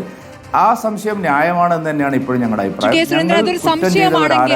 ശ്രീ കെ സുരേന്ദ്രൻ, അതൊരു സംശയമാണെങ്കിൽ നിങ്ങളിപ്പോൾ ഈ മകരവിളക്ക് ദിവസം അയ്യപ്പ ജ്യോതി തെളിക്ക് ഉള്ള പ്രതിഷേധത്തിലേക്ക് പോകുന്നു. അത് കഴിഞ്ഞ് അത് തുടർച്ചയുണ്ടാകുമെന്ന് പറയുന്നു. ഇന്ന് രാജീവ് ചന്ദ്രശേഖർ പറയുന്നത് തന്ത്രിയെ അറസ്റ്റ് ചെയ്തതിലൊരു തിടുക്കം കാട്ടി എന്നുള്ളതാണ്. നമുക്കറിയുമോ SIT എന്തൊക്കെ തെളിവുകൾ കിട്ടിയതിന്റെ അടിസ്ഥാനത്തിലാണ് അങ്ങോട്ട് പോയത്? നമുക്കറിയില്ല. SIT സ്വതന്ത്രമായി പ്രവർത്തിക്കുന്നു, ഹൈക്കോടതിയുടെ മേൽനോട്ടത്തിലാണല്ലോ. അങ്ങ് പറഞ്ഞതുപോലെ കടകംപള്ളി ഒരു പ്രധാനപ്പെട്ട ഘടകമാണ്. അവിടെ ഇനിയും കടകംപള്ളിയെ വിളിപ്പിക്കുമോ നമുക്കറിയുമോ? അത് പോകാനുള്ള ദിവസങ്ങൾ കൂടുതൽ കൊടുത്തിരിക്കുന്നു കോടതി എന്നുള്ളതാണ്. നേരത്തെ ഇപ്പോൾ ഈ തന്ത്രിയെ തന്നെ നേരത്തെ വിളിപ്പിച്ചതായിരുന്നു അല്ലേ? രണ്ടാമത്തെ കാര്യം, ഇതിലൊരു കാര്യം ഞാൻ മറുപടി പറയാം. അതായത് ഈ മകരജ്യോതിയുടെ ദിവസം, പിന്നെ ഈ മകരജ്യോതി ദിവസം ദീപം തെളിയിക്കുക എന്നുള്ളത് ഞങ്ങൾ നേരത്തെ കഴിഞ്ഞ ദിവസം 6 ദിവസം മുമ്പ് ഞങ്ങൾ നടന്ന കോർ ഗ്രൂപ്പ് യോഗത്തിൽ ഞങ്ങൾ തീരുമാനിച്ച ഒരു പരിപാടിയാണ്. അത് തന്ത്രിയുടെ അറസ്റ്റുമായി ബന്ധപ്പെട്ടല്ല. ശബരിമല സമരം തുടർച്ചയായിട്ട് നീട്ടിക്കൊണ്ടുപോയി ലോജിക്കൽ എൻഡിലെത്തുന്നതുവരെ ഈ സമരം വേണമെന്ന് ഞങ്ങൾ പാർട്ടി പൊളിറ്റിക്കലി തീരുമാനിച്ച കാര്യമാണ്. അതാണ് 14-ാം തീയതി നടത്തുന്ന മകരജ്യോതി. അത് കഴിഞ്ഞ ദിവസങ്ങളിൽ മകരജ്യോതിയല്ല, അത് വരുന്ന ദിവസങ്ങളിൽ അതുമായി ബന്ധപ്പെട്ട നിരന്തര സമരങ്ങളാണ് ഞങ്ങൾ പ്ലാൻ ചെയ്തിരിക്കുന്നത്. അതും തന്ത്രിയുടെ അറസ്റ്റുമായിട്ട് യാതൊരു ബന്ധവുമില്ല. ഞങ്ങൾ ചോദിച്ച ഒരേ ഒരു കാര്യം, റിമാൻഡ് റിപ്പോർട്ടിൽ എന്താണ് തന്ത്രിയുടെ ബന്ധത്തെ സംബന്ധിച്ച് സൂചിപ്പിക്കുന്നത്? മറ്റെല്ലാ പ്രതികളുടെയും റിമാൻഡ് റിപ്പോർട്ടിൽ വ്യക്തമായ ചില കാര്യങ്ങൾ, സബ്സ്റ്റാൻഷിയേറ്റ് ചെയ്യാൻ കഴിയുന്ന കുറേ കാര്യങ്ങൾ അവർ പറഞ്ഞിട്ടുണ്ട്. ഇവിടെ അവർ ആചാര ലംഘനത്തെക്കുറിച്ചും അതുപോലെ തന്നെ പിന്നെ എല്ലാം അറിഞ്ഞിട്ടും മിണ്ടാതിരുന്നു എന്നുള്ള 2 പോയിന്റ് മാത്രമാണ് അവർ പറഞ്ഞിരിക്കുന്നത്. രണ്ടും വാലിഡ് ആണെന്ന് വേണമെങ്കിൽ പറയാം. പക്ഷേ 120B ഈ ഗൂഢാലോചന നടത്തിയത് തന്ത്രിയാണ് എന്ന് പറയാൻ ഇപ്പോൾ SIT പ്രേരിപ്പിച്ചത് എന്താണ്? ഇനി അറസ്റ്റ് ചെയ്ത് സംഭവിച്ച ഒരു കാര്യമില്ല. അറസ്റ്റ് ചെയ്ത് അദ്ദേഹത്തിന് ജാമ്യം കിട്ടാവുന്ന വകുപ്പുകളെ എനിക്ക് തോന്നുന്നു അതിലുള്ളൂ എന്നുള്ളതാണ്. കാരണം നല്ലൊരു വക്കീൽ വാദിച്ചു കഴിഞ്ഞാൽ തന്ത്രി സുഖമായിട്ട് പുറത്തു വരും തന്നെയാണ് ഞാനൊരു രാഷ്ട്രീയ വിദ്യാർത്ഥി എന്നുള്ളതല്ല ഇപ്പോഴും കണക്കാക്കുന്നത്. അല്ല, അപ്പോൾ തന്ത്രി സുഖമായി പുറത്തു വരും എന്ന് പറയുമ്പോൾ ശ്രീ സുരേന്ദ്രൻ, തന്ത്രി തെറ്റ് ചെയ്തിട്ടില്ല എന്നൊരു ബയസ് താങ്കൾക്കുള്ളതുപോലെ തോന്നുന്നല്ലോ. തൊട്ടുമുമ്പ് പറഞ്ഞത് ഇക്കാര്യത്തിൽ നിലപാട് പറയുന്നില്ല. ഈ പറയുന്ന തന്ത്രിനെ അറസ്റ്റ് ചെയ്തതുമായി ബന്ധപ്പെട്ട ഒരു കാര്യത്തിനകത്ത് BJPയുടെ നിലപാട് എന്താണ്? ഞാൻ പറഞ്ഞല്ലോ, ഞാനത് കൃത്യമായിട്ട് ഞങ്ങൾ പറഞ്ഞല്ലോ. തന്ത്രിയെ അറസ്റ്റ് ചെയ്തതിൽ ഞങ്ങളാരും പ്രതിഷേധം രേഖപ്പെടുത്തിയിട്ടില്ല. പക്ഷേ ഇതൊരു തന്ത്രമാണെങ്കിൽ അത് ശരിയല്ല എന്നുള്ള ഞങ്ങൾ പറഞ്ഞിരിക്കുന്നത്. തന്ത്രിയെ അറസ്റ്റ് ചെയ്ത് പ്രശ്നത്തിൽ നിന്ന് ശ്രദ്ധ തിരിക്കാനുള്ള ഒരു തന്ത്രമാണോ? തന്ത്രിയുടെ വീട്ടിലേക്ക് സന്ദീപ് വാചസ്പതി അല്ല, അതിപ്പോ ഒരാൾ അറസ്റ്റിലായി കഴിഞ്ഞാൽ അടുത്തുള്ള ആള് അതിലെന്തിരി? സന്ദീപ് വാചസ്പതിയുടെ തൊട്ടടുത്തുള്ള ആളല്ലേ സ്മൃതി? ഇതെന്ത് ചോദ്യമാണ് ചോദിക്കുന്നത്? സന്ദീപ് വാചസ്പതി ആലപ്പുഴക്കാരനാണ്, ആല പഞ്ചായത്തുകാരനാണ്, ചെങ്ങന്നൂരിന് വളരെ അടുത്തുള്ളതാണ്. തന്ത്രി താഴമൺ കുടുംബമായിട്ട് വളരെ അടുത്ത ബന്ധമുള്ള ഒരാളാണ്. അതൊരു പേഴ്സണലായിട്ട് ഒരാൾ പോകുന്നതിൽ എന്തും അത് BJP തമ്മിൽ എന്താണ് ബന്ധമുള്ളത്? പ്രശ്നം എന്തുകൊണ്ട് അങ്ങ് പറഞ്ഞതിലെ ഒരു പോയിന്റ് വളരെ കൃത്യമാണ്. കാരണം ഇതിൽ സാമ്പത്തിക ലാഭം ഉണ്ടാക്കി എന്നുള്ള ഒരു വിമർശനമോ ഒരു നിരീക്ഷണമോ നമ്മുടെ റിമാൻഡ് റിപ്പോർട്ടിലുമില്ല, അറസ്റ്റ് റിപ്പോർട്ടിലുമില്ല. അത് പത്മകുമാറിനെതിരെയുമില്ല, വാസുവിനെതിരെയുമില്ല. 1ഉം 9ഉം പ്രതികൾ മാത്രമാണ് നിലവിൽ സാമ്പത്തിക ലാഭം ഉണ്ടാക്കിയിട്ടുള്ളത്. അതായത് ഗോവർദ്ധൻ റോത്തം ജ്വല്ലറി ഉടമയും ഒപ്പം തന്നെ ഉണ്ണികൃഷ്ണൻ പൊറ്റിയും. ഇതിൽ ഈ ഗോവർദ്ധന്റെ ജ്വല്ലറിയിൽ പൂജ നടത്തിയിരിക്കുന്നത് മഹേഷ് മോഹൻ ഖണ്ഡറാണ്. ആ മഹേഷ് മോഹൻ ഖണ്ഡർ ഉണ്ണികൃഷ്ണൻ പൊറ്റി പറഞ്ഞിട്ടാണ് താൻ അവിടെ പോയതെന്ന് പറയുക കൂടി ചെയ്തിരിക്കുന്നു. അപ്പോൾ ഇത് രാജീവ് ഖണ്ഡറിൽ മാത്രം നിന്നാൽ മതിയോ എന്നുള്ളതാണ് എന്റെ ചോദ്യം. കൊള്ളയുടെ സ്വർണ്ണ മുതൽ കണ്ടെത്തിയിരിക്കുന്ന തത്തുല്യമായ തുക കണ്ടെത്തിയിരിക്കുന്ന അല്ലെ സ്വർണം കണ്ടെത്തിയിരിക്കുന്ന ഗോവർദ്ധന്റെ ജ്വല്ലറിയിൽ പൂജ നടത്തുമ്പോൾ ആ പൂജ നടത്തിയതിനെ സംശയത്തോടു കൂടി കാണണ്ടേ? അല്ല, അതൊക്കെ ശരിയാണ്. ഞാൻ പറഞ്ഞപ്പോൾ ഒരാൾ ഒരു തന്ത്രി അല്ലെങ്കിൽ ഒരു പൂജാരി അവിടെ പൂജയ്ക്ക് പോകുന്നു, ഇപ്പോൾ ഉദാഹരണത്തിന് നമ്മുടെ നടൻ ജയറാമിൻ്റെ വീട്ടിൽ ഈ പിന്നെ ദ്വാരപാലക ശില്പങ്ങൾ കൊണ്ടുവച്ചിട്ട് അദ്ദേഹത്തിൻ്റെ പൂജാമുറിയിൽ ഒരു പൂജ നടന്നിട്ടുണ്ട്. ഇതൊക്കെ ഉണ്ണികൃഷ്ണൻ പോറ്റി നടത്തിയിട്ടുള്ള വളരെ എന്താ പറയുക, വളരെ വിദഗ്ധമായിട്ടുള്ള ചില തട്ടിപ്പുകളാണ്. അപ്പോൾ അതിലെല്ലാം ഇവർ പ്രതികളാണെന്ന് നമുക്ക് പറയാൻ പറ്റില്ല, ഒന്നാമത്തെ കാര്യം. രണ്ടാമത്തെ കാര്യം, നിങ്ങൾ പത്മകുമാറിനെയും വാസുവിനെയും പോലെ തന്ത്രിയെ കാണരുത്. പത്മകുമാറും വാസു എന്ന് പറഞ്ഞാൽ രണ്ട് പൊളിറ്റിക്കൽ ലീഡേഴ്സാണ്. അവർ നടപ്പാക്കിയിരിക്കുന്നത് ഒരു നിർദ്ദേശമാണ് നടപ്പാക്കിയിരിക്കുന്നത്. അല്ലാതെ അവർ ഇതിൽ സ്വമേധയാ അവർ യാദൃശ്ചികമായിട്ട് പ്രതികളായതല്ല. അവർ ഈ കാര്യങ്ങളെല്ലാം ഗൂഢാലോചന നടത്തി എന്നുള്ളതും അവർ രാഷ്ട്രീയമായിട്ട് അത് CPM തന്നെ സമ്മതിച്ചാണ്. തെറ്റുപറ്റിയെന്ന് അവർ തന്നെ രാജു അബ്രഹാം തന്നെ പറഞ്ഞില്ലേ പത്മകുമാറിന് തെറ്റുപറ്റിയെന്ന് പറഞ്ഞാൽ വീഴ്ച ഉണ്ടായെന്നാണ് അവർ പറയുന്നത്. വീഴ്ചയല്ല, അവരുടെ നേതൃത്വത്തിലായിരുന്നു. അവരാണ് കസ്റ്റോഡിയൻ. ഇതെല്ലാം ഇളക്കി കൊണ്ടുപോകുന്നതിന് സ്വർണം ചെമ്പായിട്ട് പേര് മാറ്റിയിട്ട് സ്വർണത്തിൻ്റെ സാധനത്തിൽ ചെമ്പാക്കി മാറ്റി എഴുതി കൊടുത്ത ആളാണ് പത്മകുമാർ. വാസു ആണെങ്കിൽ കമ്മീഷണറായിരിക്കുമ്പോഴും പ്രസിഡന്റ് ആയിരിക്കുമ്പോഴും ഇതിനെല്ലാം ഒത്താശയും ചെയ്തു എന്നുള്ളത് SITക്ക് ബോധ്യമായ കാര്യമാണ്. ഇനിയിപ്പോൾ ഇതെല്ലാം തന്ത്രിയുടെ ഗൂഢാലോചനയാണെന്ന് തന്നെ നിങ്ങൾ വിചാരിക്കാം. പക്ഷെ അപ്പോഴും തന്ത്രി എന്തിന് ഗൂഢാലോചന നടത്തി? അതൊരു പ്രധാനപ്പെട്ട ചോദ്യമല്ലേ. 120B പ്രൂവ് ചെയ്യുന്നത് എങ്ങനെയാണ്? ഞാൻ അദ്ദേഹം കോടതിയിൽ നിന്ന് വിട്ടുപോകുമെന്ന് പറഞ്ഞത് 120B ഒരാളുടെ പേരിൽ എടുക്കുമ്പോൾ തീർച്ചയായിട്ടും ഒരു കോൺസ്പിറസി പാർട്ട് ഒരാളുടെ പേരിൽ എടുക്കുമ്പോൾ ഒരു മോട്ടീവ് വളരെ ആവശ്യമാണ്. ആ മോട്ടീവ് എന്താണ്? പങ്കിട്ടെടുക്കലാണോ എന്ന് സംശയിക്കാമല്ലോ. സുരേന്ദ്രൻ, ഇത് പങ്കിട്ടെടുക്കലാണോ സംശയിക്കാമല്ലോ. സംഘടിതമായ കൊള്ള. ഇതിൽ ഒറ്റ കാര്യം, അങ്ങ് പറയുന്ന ആചാരപരമായ അനുജ്ഞ എന്നൊരു കാര്യമുണ്ടല്ലോ, ദേവന്റെ അനുജ്ഞ. അത് ദേവന്റെ അനുജ്ഞ ഇല്ലാതെ ഈ കാര്യങ്ങളൊന്നും ചെയ്യാൻ പറ്റില്ല. അത് രേഖാമൂലം അദ്ദേഹത്തിന് എതിർപ്പുണ്ടെങ്കിൽ, തന്ത്രിക്ക് എതിർപ്പുണ്ടെങ്കിൽ രേഖാമൂലം തന്നെ ദേവസ്വം ബോർഡിന് എഴുതി കൊടുക്കാം. ഇത് ദേവന്റെ അനുജ്ഞയ്ക്ക് എതിരാണ് എന്ന് എഴുതി കൊടുക്കാം. അത് അദ്ദേഹം ചെയ്തിട്ടില്ല, കണ്ടില്ലെന്ന് അടയ്ക്കുന്നു. ഈ വാതിൽപ്പാളികളുടെ കാര്യത്തിലാണെങ്കിൽ ഈ വാതിൽപ്പാളികളൊക്കെ അകത്തുനിന്ന് തുറക്കുന്ന രൂപത്തിലാണ് ശ്രീ സുരേന്ദ്രൻ. അത് അദ്ദേഹം അറിയാതെ ഈ പറയുന്ന ഉദ്യോഗസ്ഥർക്ക് അതിനകത്ത് സാന്നിധ്യം ഉണ്ടായിരുന്നു അവിടെ. അതായത് ഇളക്കുന്ന ദിവസവും തിരികെ കൊണ്ടുവന്ന് ഫിറ്റ് ചെയ്യുന്നിട്ടും ആചാര ലംഘനം അറിയിച്ചില്ല. അത് കറക്റ്റ്, ഞാൻ പറയാം. അനുജ്ഞ ഇപ്പോൾ ഈ കേസിൽ ഞാൻ താഴെമഴ രാജീവ് കണ്ഠരരുടെ വക്കാലത്ത് എനിക്കില്ല. ഒരു കാര്യം, അനുജ്ഞ എന്ന് പറയുന്നത് ശരിയാണ്. അപ്പം അനുജ്ഞയ്ക്ക് എവിടെയാ FIR? ഇന്ത്യൻ ശിക്ഷാ നിയമത്തിലോ പുതിയ ഭാരതീയ ന്യായ സംവിധാനത്തിലോ എന്താ ഉള്ളത് കേസെടുക്കാൻ? അനുജ്ഞയ്ക്കൊന്നും കേസെടുക്കാൻ പറ്റില്ല. ഞാൻ അതുകൊണ്ടാണ് പറഞ്ഞത്. അല്ലാണ്ട് ഇദ്ദേഹം എളുപ്പത്തിൽ രക്ഷപ്പെട്ടു പോകുന്നു ഞാൻ പറഞ്ഞതിൻ്റെ കാരണം, അനുജ്ഞയ്ക്കോ ആചാര ലംഘനത്തിനോ ഇന്ത്യൻ ശിക്ഷാ നിയമത്തിൽ നിങ്ങൾ ഒരാളെ പിടിച്ചകത്തിടാനുള്ള വകുപ്പില്ല. രണ്ടാമത്തെ കാര്യം, എഴുതി കൊടുത്തില്ല എന്ന് പറഞ്ഞാൽ ദേവസ്വം ബോർഡ് എഴുതി കൊടുത്ത കാര്യമാണിത്. Devaswom board written as per അവരുടെ ഇതനുസരിച്ച് അവർ രേഖാമൂലം ചെയ്തിരിക്കുന്ന ഒരു കാര്യത്തിൽ തന്ത്രിക്ക് എന്തെങ്കിലും ഇടപെടാനുണ്ടോ എന്ന് ചോദിച്ചു കഴിഞ്ഞാൽ തന്ത്രി ഇതിൻ്റെ ഒന്നും കസ്റ്റോഡിയൻ അല്ല. ഈ പറഞ്ഞ ഒറ്റ പോയിന്റ് നിൽക്കുള്ളൂ. ബാക്കി പങ്കിട്ടെടുത്തതാണോ അതൊക്കെ നമുക്ക് പിന്നീട് വരേണ്ട കാര്യങ്ങളാണ്. ഞാനിപ്പോൾ മുൻവിധിയോടുകൂടി ഒന്നും സംസാരിക്കാൻ ആഗ്രഹിക്കുന്നില്ല. BJPയും അങ്ങനെ പറഞ്ഞിട്ടില്ല. അനുജ്ഞയുടെയും ആചാര ലംഘനത്തിൻ്റെയും പേരിൽ ഒരാൾക്കെതിരെ 120B നിൽക്കില്ല എന്ന് മാത്രമാണ് ലീഗലി. അത് നിങ്ങൾക്ക് നിങ്ങളുടെ നിയമവിദഗ്ധന്മാരോട് ചോദിച്ചാൽ അറിയാം. മാത്രമേ ഞങ്ങൾ പറഞ്ഞിട്ടുള്ളൂ. ചോദ്യം ഇതാണ്, ആചാര ലംഘനത്തിന്റെ കാര്യത്തിൽ ഒന്ന് ചോദ്യം. ആചാര ലംഘനത്തിന്റെ കാര്യത്തിൽ കോടതിയിൽ കേസ് നിൽക്കില്ല, അത് ശരി. പക്ഷേ ആചാര ലംഘനം ഒരു പ്രധാനപ്പെട്ട വിഷയമാണ്. താഴമൺ കുടുംബം 2019 ശബരിമല സ്ത്രീ പ്രവേശന വർഷത്തിൽ ആചാര ലംഘനം ഒരു വലിയ വിവാദമായി ഉന്നയിക്കുകയും സമരത്തിന് പോലെ കുടുംബത്തിന് ആളുകൾ ഇറങ്ങിയതാണ്. ശുദ്ധികലശം നടത്തി. അപ്പോൾ ഈ ആചാരത്തിൽ ഇത്രയും വലിയ ഒബ്സഷൻ ഉള്ള ഒരു വിഭാഗം അവരെന്തുകൊണ്ടാണ് ഇത്തവണ ആചാര ലംഘനം നടക്കുമ്പോൾ നോക്കി നിന്നത്? മാത്രമല്ല അതിനോടൊപ്പം കൂട്ടിച്ചേർത്ത ഒരു കാര്യം കൂടി ശ്രീ കെ സുരേന്ദ്രൻ, ഒരു ചോദ്യമായതുകൊണ്ടാണ് ആ ആചാര ലംഘനം 2019 ആചാര ലംഘനം BJPക്ക് ഒരു വലിയ വിഷയമാവുകയും ഇപ്പോൾ ആചാര ലംഘനം നടന്നുവെന്ന് രേഖാമൂലം, അന്ന് രേഖാമൂലം ഔദ്യോഗികമായിട്ട് ഒരിടത്തും രേഖപ്പെടുത്തിയിട്ടില്ല ആചാര ലംഘനം എന്നുള്ളത്. പക്ഷേ ഇപ്പോൾ ആചാര ലംഘനം നടക്കുമ്പോൾ BJP അതിൽ തന്ത്രിപക്ഷത്ത് നിൽക്കുന്നത് എന്തുകൊണ്ടാണ്?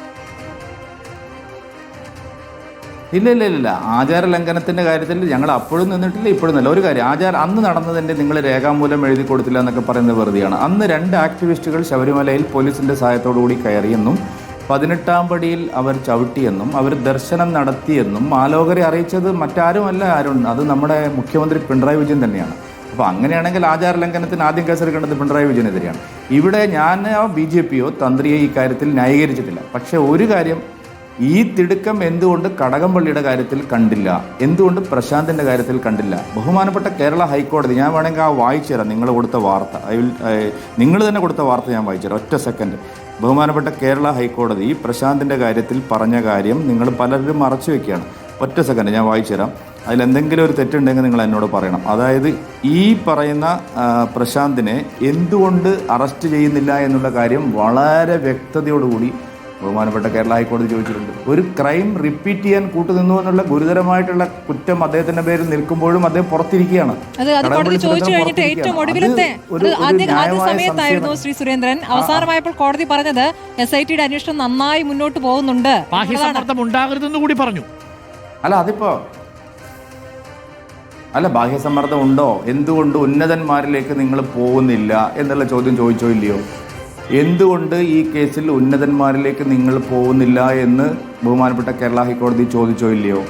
എന്തുകൊണ്ട് പ്രശാന്തിന്റെ കാര്യത്തിൽ അറസ്റ്റ് വൈകുന്നു എന്നുള്ളത് ബഹുമാനപ്പെട്ട ഹൈക്കോടതി ചോദിച്ചോ എന്നുള്ള ചോദിച്ചോ? ഈ ചോദ്യങ്ങളെല്ലാം ഉണ്ട്. ഞാൻ ചോദിക്കുന്നത് അവിടെ ഒന്ന് പോയി പിന്നെ സോണിയാഗാന്ധിയെയും അടൂർ പ്രകാശിനെ ഒരു നിമിഷം ഒന്ന് ചോദ്യം ചെയ്യാൻ തയ്യാറായിട്ടില്ലല്ലോ.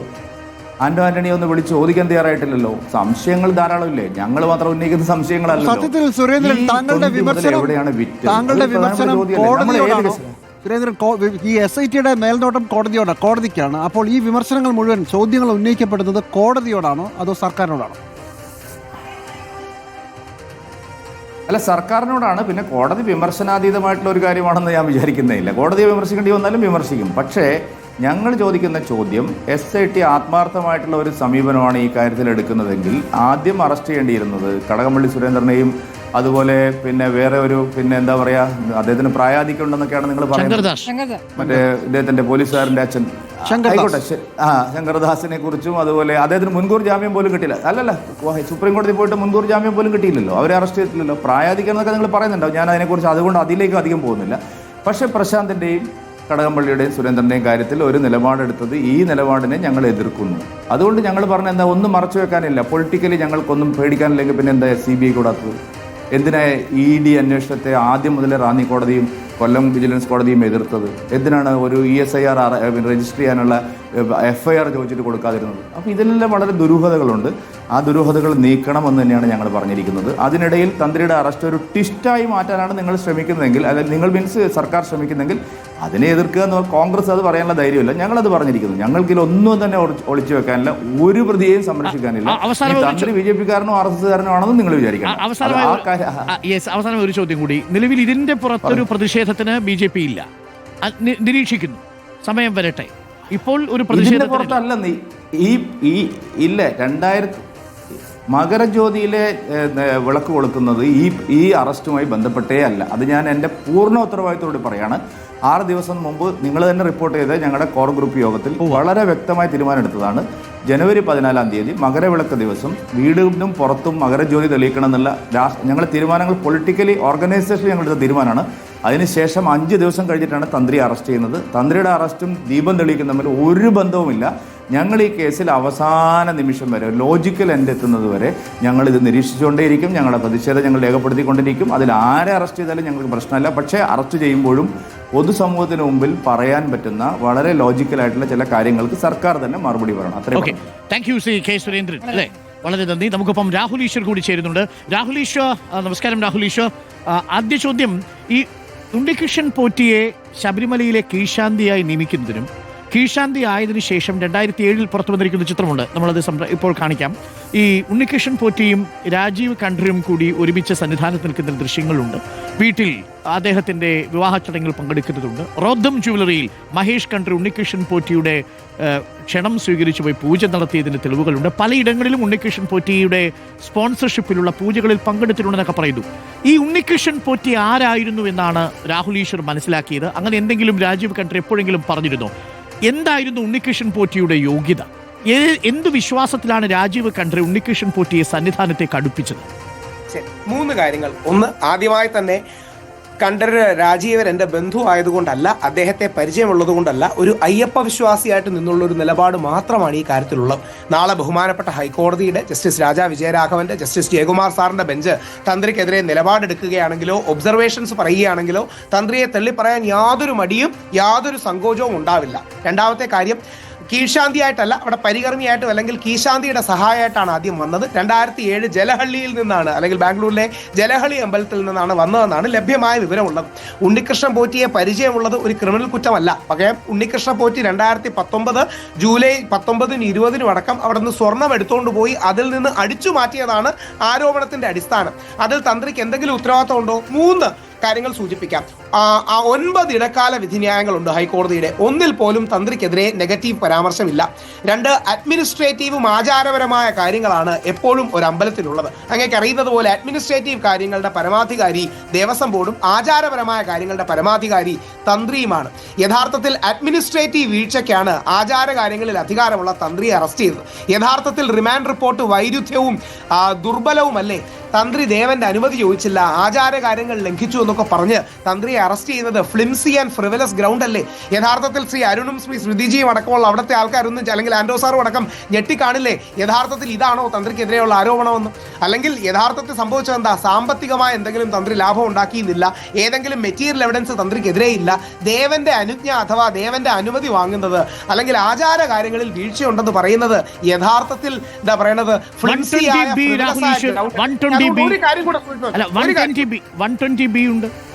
കോമൺ ഇന്റന്റ് വേണ്ടേ? 120B എന്ന് പറഞ്ഞാൽ കോമൺ ഇന്റന്റ് അടുത്ത ഘട്ടത്തിലല്ലേ ഇത് പ്രൂവ് ചെയ്യൂ? അതെ, ഇനി അതാ പറഞ്ഞത്, തന്ത്രിക്കെതിരെ ഏതെങ്കിലും രീതിയിൽ ഇപ്പൊ ഹൈക്കോടതി പറയുകയാണ് പ്രഥമ ദൃഷ്ട്യാ തന്ത്രിക്കെതിരെയുള്ള ആരോപണങ്ങൾ നിലനിൽക്കുമെന്നോ ബാക്കി കാര്യങ്ങൾ ഉണ്ടെങ്കിൽ നമ്മൾ തന്ത്രിയെ പറയാം. എന്താ ചില ചോദ്യങ്ങൾ അങ്ങനെയാണെങ്കിൽ ഒരു നിമിഷം സ്മൃതി, അങ്ങനെയാണെങ്കിൽ എന്തിനാ റിമാൻഡ് ചെയ്തത്? അവിടെയാണ് യഥാർത്ഥത്തിൽ തന്ത്രിയെ അറസ്റ്റ് ചെയ്തത് രാഷ്ട്രീയപരമായ കാരണങ്ങൾ കൊണ്ടാണ്. ഡീഫോക്കസ് ചെയ്യാനാണ്, ശ്രദ്ധ തിരിക്കാനാണ്. കോടതി എന്തിനു റിമാൻഡ് ചെയ്തു? കീഴ്ക്കോടതികളല്ലേ? ഇപ്പൊ ഹൈക്കോടതിയുടെ ഒബ്സർവേഷൻ വരികയാണ്. ആ ഹൈക്കോടതിയുടെ ദേവസ്വം ബെഞ്ചിന്റെ രാഹുൽ അങ്ങ് പറഞ്ഞതിൽ നിന്ന് തന്ത്രി ആദ്യം വന്നത് ഈ പറഞ്ഞ കീഴ്ശാന്തിയുടെ പരികർമ്മിയായിട്ടാണെന്ന് പറഞ്ഞു. ശരി, അതിനുശേഷം ഇയാൾക്കെതിരെ ചില ക്രമക്കേടുകൾ കണ്ടെത്തി അവിടെ നിന്ന് ഒഴിവാക്കുന്നുണ്ട്. പിന്നീട് വരുന്നത് അങ്ങ് ഈ പറയുന്ന കണ്ഠര് രാജീവരുടെ താല്പര്യപ്രകാരമാണ് അവിടെ പിന്നീട് എത്തുന്നത്. പിന്നീട് നടക്കുന്ന പഴയകാല ഫോട്ടോ ക്ലിപ്പുകളൊക്കെ കണ്ടു കഴിഞ്ഞാൽ അതിലൊക്കെ തന്നെയും ഈ തന്ത്രിയുടെ തൊട്ടു പിന്നിൽ നിൽക്കുകയാണ് പോറ്റി എല്ലാ കാലത്തും കൂടെയുണ്ട് എന്നുള്ളതാണ്. അപ്പോൾ പോറ്റിയെ കൊണ്ടുവന്നത്, പോറ്റിയെ ഈ രൂപത്തിൽ വളർത്തിയത് തന്ത്രിയാണ് എന്ന ഒരു സംശയം അവിടെ SITക്കുണ്ട്. ഒരു മിനിറ്റ്, ഞാൻ പൂർത്തിയായിക്കോട്ടെ. അങ്ങ് ഈ പറയുന്ന അനുജ്ഞ എന്നുള്ളത് ആചാരപരമായ കാര്യമാണെന്ന് പറയുമ്പോഴും ഇത് തമ്മിൽ കണക്റ്റഡ് ആണെന്നേ. ഇത് ശബരിമലയാണ്, ക്ഷേത്രമാണ്. അങ്ങ് പറയുന്ന പോലെ അഡ്മിനിസ്ട്രേറ്റീവ് റോളുള്ള ദേവസ്വം ബോർഡിനാണ് ഏറ്റവും വലിയ ഉത്തരവാദിത്തം. അത് ഞാൻ അങ്ങയോട് യോജിക്കുകയാണ്. പക്ഷേ ഈ പറഞ്ഞ ദേവന്റെ അനുജ്ഞ അനുസരിച്ച് ഈ കാര്യങ്ങൾ ചെയ്തുകൂടാ എന്ന തീരുമാനം തന്ത്രിക്കെടുക്കാം. തന്ത്രിയാണല്ലോ ആചാരങ്ങളിൽ ഏറ്റവും തലപ്പത്ത് നിൽക്കുന്നത്. അദ്ദേഹം അത് ഒരു ഒപ്പിട്ട് കൊടുത്താൽ, ഇതിൽ ഞാൻ യോജിക്കുന്നില്ല എന്ന് ഒപ്പിട്ട് കൊടുത്താൽ മതി. അദ്ദേഹം കണ്ടടക്കിയാണ്. അങ്ങേക്കറിയാം ശബരിമലയുടെ ഈ വാതിലുകൾ അകത്തുനിന്ന് തുറക്കുന്നതാണ് അല്ലേ? അപ്പോൾ അതിനകത്തേക്ക് ഈ ദേവസ്വം ബോർഡ് ഉദ്യോഗസ്ഥർക്കായിട്ടല്ലല്ലോ ഇത് തുറന്നു കൊടുക്കുന്ന. പാളികൾ അഴിക്കാൻ തന്ത്രിയുണ്ട്, അതിനകത്ത് സഹായിക്കാൻ അല്ലെങ്കിൽ അത് സാക്ഷ്യം വഹിക്കാൻ എന്നുള്ളതാണ്. ഇതൊക്കെ തന്നെയും ചേർന്നതാണ് ഈ ഗൂഢാലോചന എന്ന് പറയുന്നത്. ഒരുമിച്ചുള്ള കാര്യമാണെന്ന് പറയുന്നത്.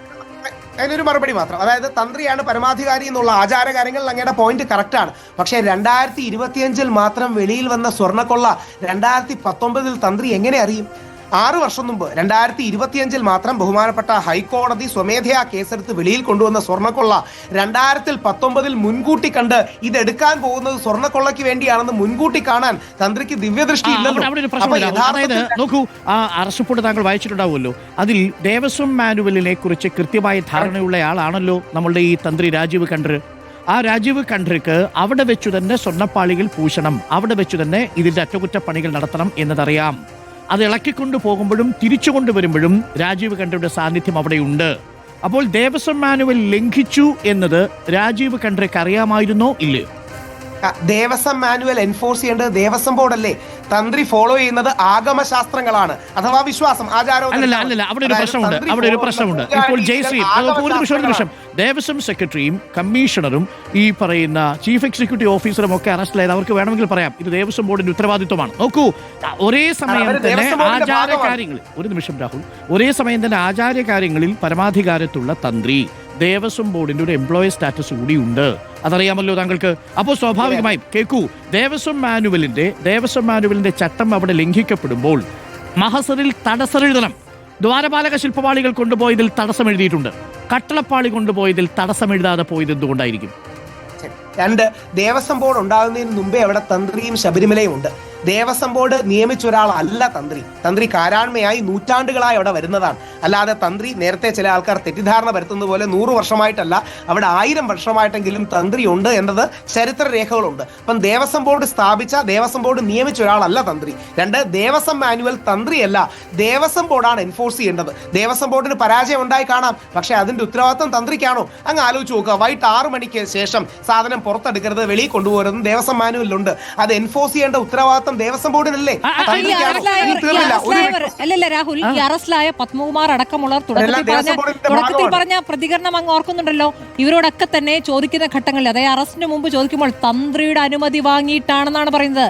ഇവരെല്ലാവരും തന്നെ തന്ത്രിയുടെ അനുമതി വാങ്ങിയിട്ടേ ഇത് ചെയ്യുള്ളൂ. അപ്പോൾ ആത്മീയമായ അനുമതിയാണ് പ്രധാനം രാഹുൽ.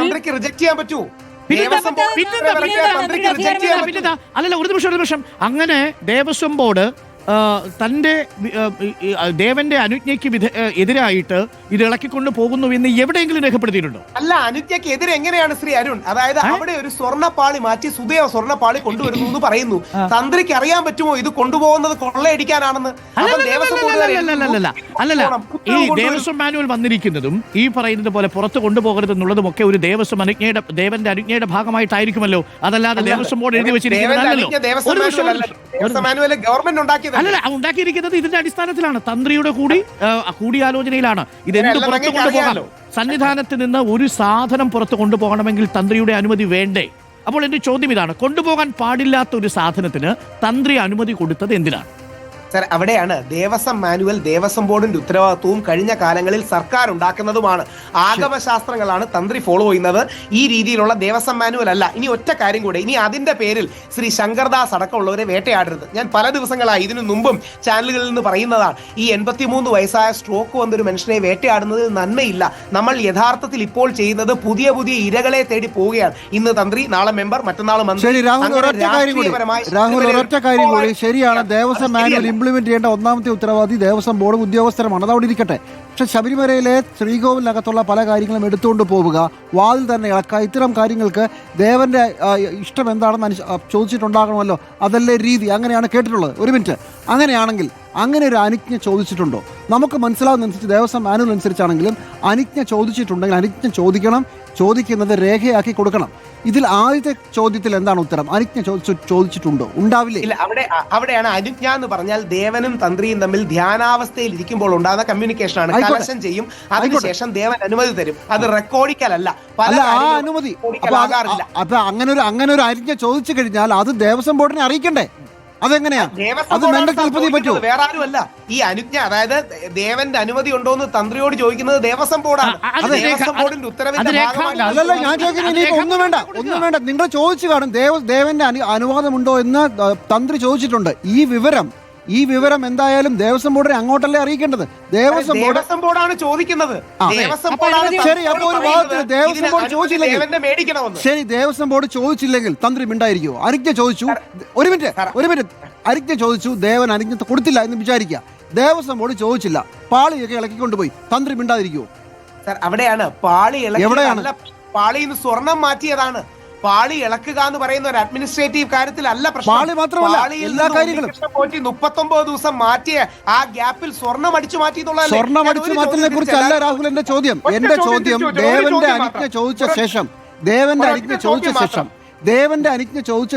ദേവന്റെ അനുജ്ഞ എതിരാണെന്ന് വിചാരിക്കുക, ആണെന്നോ അല്ലെന്നോ വിചാരിക്കുക. ദേവസ്വം ബോർഡ് ഇളക്കിക്കൊണ്ടുപോയി. ദേവന്റെ ആജ്ഞ എതിരാണെങ്കിൽ തന്ത്രി മിണ്ടായിരിക്കുമോ? സിംബോളിക്കും സ്പിരിച്വലുമാണ്.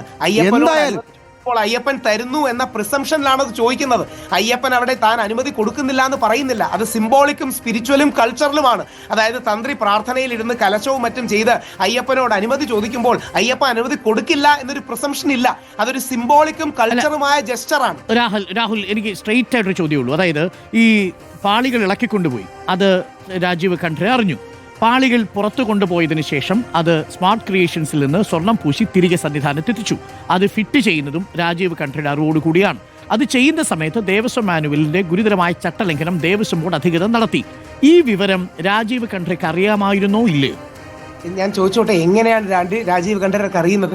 ദേവസ്വം മാനുവൽ അനുസരിച്ച് പ്രവർത്തിക്കേണ്ടത് ദേവസ്വം ബോർഡല്ലേ? തന്ത്രിയാണോ? ശരി. തന്ത്രി ദേവസ്വം മാനുവലിന്റെ ഉത്തരവാദിയാണോ? ആണ്. ദേവസ്വം മാനുവൽ ദേവസ്വം ബോർഡല്ലേ? നേരത്തെ അറസ്റ്റ് ചെയ്തവരെല്ലാം ദേവസ്വം മാനുവലുമായി ബന്ധപ്പെട്ട് പ്രവർത്തിക്കേണ്ടവരല്ലേ? തന്ത്രി എങ്ങനെയാണോ? യെസ്, അതാണ് അത് താങ്കൾ പറഞ്ഞത് വളരെ കറക്റ്റാണ്. പക്ഷേ രാജീവ് കണ്ഠർ നമുക്ക് തന്നിരിക്കുന്ന പ്രതികരണത്തിൽ പറയുന്നത് ദേവസ്വം മാനുവൽ ലംഘിച്ച് ഇത് പുറത്തു കൊണ്ടുപോകാൻ പാടില്ലായിരുന്നു എന്നാണ്. ഇതറിയാമായിരുന്നു എന്നുള്ളതിന് റിപ്പോർട്ട് തന്നെ പ്രതികരണം കൊടുത്തിട്ടുണ്ട്. ദേവസ്വം ബോർഡല്ലേ ചെയ്യേണ്ടത്? അല്ലല്ല, രാജീവ് കണ്ഠർ അരുൺ നിഷ്പക്ഷമായി ഒന്ന് ആലോചിക്കൂ. നമ്മുടെ മുൻപിലുള്ള എങ്ങനെ തന്ത്രി മുൻകൂട്ടി അറിയും? സ്വർണ്ണക്കൊള്ളയിലേക്കേ വരുന്നില്ല. ഞാൻ സ്വർണ്ണക്കൊള്ളയിൽ രാജീവ് കണ്ഠർക്ക് പങ്കുണ്ടെന്നൊരു വാദം ഇപ്പോൾ ഉന്നയിക്കുന്നില്ല, ബാക്കിയുള്ള പ്രതികൾക്കും ഞാൻ ഉന്നയിക്കുന്നില്ല, രണ്ടുപേരുടെ കാര്യം ഒഴിച്ച്. പക്ഷേ ഈ സ്വർണ്ണപ്പാളികൾ തിരികെ അവിടെ കൊണ്ടുവരുമ്പോൾ അത് ചട്ടം ലംഘിച്ചാണ് കൊണ്ടുപോയതെന്നും ചട്ടം ലംഘിച്ചാണ് അവിടെ കൊണ്ടുവന്നതെന്നും രാജീവ് കണ്ഠർക്ക് അറിയാമായിരിക്കെ എന്തുകൊണ്ട് മഹസറിൽ ഒരു തടസ്സം രേഖപ്പെടുത്തിയില്ല? നമ്പർ 1. നമ്പർ 2, ഒരു നിമിഷം, ദ്വാരപാലക ശില്പപാളികളുടെ കാര്യത്തിൽ ഞാൻ മനസ്സിലാക്കുന്നത് അനുജ്ഞ രേഖാമൂലം കൊടുത്തിട്ടുണ്ടെന്നുള്ളതാണ്. 2024 മഹേഷ് കണ്ഠർ ഈ പറയുന്ന ദ്വാരപാലക ശില്പപാളികൾ കൊണ്ടുപോയപ്പോൾ 2025 അപ്പോഴും ഈ അനുജ്ഞ കൊടുത്തിട്ടുണ്ട് എന്നാണ്, രേഖാമൂലം ദേവസ്വം ബോർഡിനെ അറിയിച്ചിട്ടുണ്ട് എന്നുള്ളതാണ്. കട്ടളപ്പാളിയുടെ കാര്യത്തിൽ മാത്രം ഈ അനുജ്ഞയില്ല. അതെന്തുകൊണ്ടായിരിക്കും?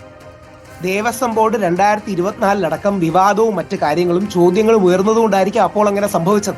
യഥാർത്ഥത്തിൽ തിരിഞ്ഞു നോക്കുമ്പോൾ ഈ പോയ തെറ്റാണ് രാഹുലെ. 2024 ഇതേ സ്ഥിതിയായിരുന്നു, ഒരു പ്രശ്നവും ഉണ്ടായിരുന്നില്ല എന്ന് മാത്രമല്ല, രാഹുലിന്റെ അറിവിലേക്കായി ഈ ദേവന്റെ ഇഷ്ടം ചോദിച്ച ശേഷം പല കാര്യങ്ങളും ശബരിമലയിൽ പറ്റില്ല എന്ന് പറഞ്ഞതിന്റെ രേഖകളുമുണ്ട്. വെറുതെ ഏത് കാര്യത്തിലാണെന്നും ചോദിച്ചോട്ടെ, ഏത് കാര്യത്തിലാണത്? അതാ പറഞ്ഞത്. ഇന്നേ വരെ ശബരിമല ചരിത്രത്തിൽ ഇപ്പോ തൊട്ടുമ്പോ മഹേഷ് ശില്പി നമ്മൾ സംസാരിച്ചപ്പോ അദ്ദേഹം പറഞ്ഞു ശബരിമലയിൽ പോലീസുകാർക്ക് ഇരിക്കാൻ വേണ്ടി ഒരു പ്രോജക്റ്റുമായി വന്നു. അപ്പോ ചെയ്യാൻ പാടില്ലാത്ത കാര്യങ്ങൾ എന്ന് പറഞ്ഞ് വ്യക്തമായി തന്ത്രിയുടെ ഭാഗത്ത് നിലപാട് വന്നു. സ്പർശിക്കരുത് പറഞ്ഞു എന്നല്ലേ, അല്ലാതെ അയ്യപ്പന്റെ ഭാഗത്തുനിന്ന് അയ്യപ്പന്റെ ഭാഗത്ത് അനുജ്ഞയാണെന്നാണ് പറഞ്ഞത്. അനുജ്ഞ ചോദിച്ചു. ഞാൻ ഇനി ഒരു കാര്യം കൂടെ പറഞ്ഞ് അവസാനിപ്പിച്ചോട്ടെ. നമ്മൾ തിരിച്ചു പോകുമ്പോൾ യഥാർത്ഥത്തിൽ കുറ്റം കണ്ടുപിടിക്കാനായി സാങ്കേതിക കാര്യങ്ങൾ നോക്കി കാണുകയല്ലേ? മനഃപൂർവ്വം സാങ്കേതിക കാര്യങ്ങൾ നോക്കി ചെറി പിക്കിംഗ് നടത്തിയ തന്ത്രിയെ കുറ്റക്കാരനാക്കല്ലേ? ഒരു വരി പറഞ്ഞ് അവസാനിപ്പിക്കാം. യഥാർത്ഥത്തിൽ തന്ത്രിക്ക് നേരെയുള്ള ആരോപണം എന്താണ്? ദേവന്റെ അനുജ്ഞ, ആചാര കാര്യങ്ങൾ, ഇത്തരം കാര്യങ്ങൾ മനഃപൂർവ്വം അത് മറച്ചു വെച്ചത് ഈ സ്വർണ്ണക്കൊള്ളയുടെ കാളുകൾക്കൊപ്പം നിന്ന് ഈ സാധനം കടത്തുവാൻ വേണ്ടിയിട്ടാണ്. അതാണ് സ്വർണ്ണക്കൊള്ളയുണ്ടെന്ന് അറിഞ്ഞില്ലല്ലോ. അല്ല, സ്വർണ്ണക്കൊള്ള ഉണ്ടെന്ന് അറിയാമായിരുന്ന ഒരാൾ കൂടെ ആയിരുന്നു തന്ത്രി. എല്ലാവരും ചേർന്നായിരുന്നു ഈ കച്ചവടം. അതാണ് ആരോപണം. ദേവസ്വം ബോർഡിന് നഷ്ടമുണ്ടാക്കുന്ന തരത്തിലും 1ഉം 9ഉം പ്രതികൾക്ക് ലാഭമുണ്ടാക്കുന്ന തരത്തിലും ഗൂഢാലോചനയിൽ പങ്കാളിയായി എന്നതാണ് ഇതിൽ ജാമ്യം കിട്ടാതിരിക്കാനുള്ള കാര്യം. അതിനകത്ത് എന്താ രാഹുലിന്റെ അഭിപ്രായം? ഗൂഢാലോചന ഇല്ല. യഥാർത്ഥത്തിൽ തന്ത്രിയെ ഹൈക്കോടതിയുടെ ഒബ്സർവേഷൻസ് അതുവരെ നമുക്ക് രാഹുൽ ഇത്രയുള്ള പ്രശ്നം.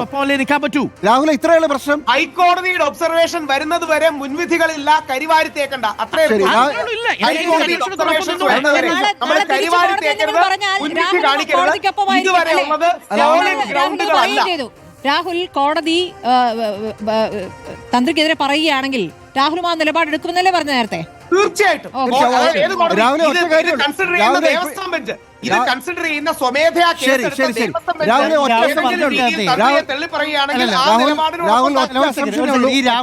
സംശയമേ ഉള്ളൂ ഈ കാര്യത്തിൽ. നമുക്കാർക്കും അറിയാമായിരുന്നില്ല. റോത്തം ജ്വല്ലറിക്കാരൻ അറിയാമായിരുന്നു, അതുപോലെ തന്നെ പോറ്റിക്ക് അറിയാമായിരുന്നു, അതുപോലെ തന്ത്രിക്കും അറിയാമായിരുന്നു 2019. അതാണ് ആരോപണം.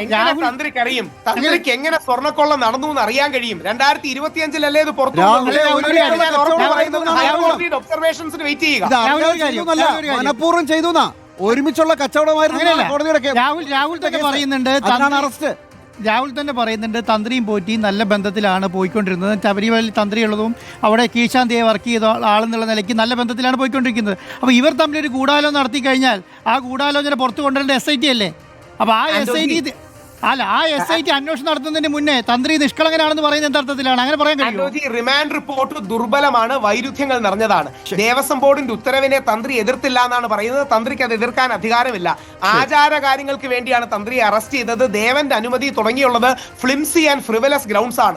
നാളെ ഹൈക്കോടതി മാറ്റി പറഞ്ഞാൽ പറയും പോറ്റിയെ പരിചയമുള്ളതെന്നുള്ളൊരു കുറ്റമല്ല.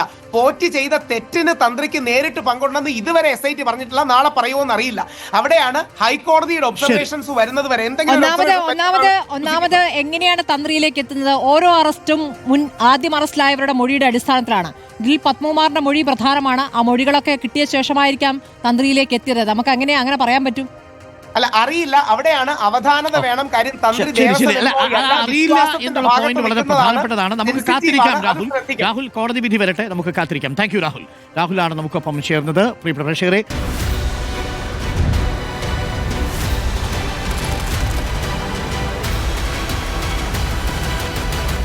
Debate with Dr. Arun Kumar.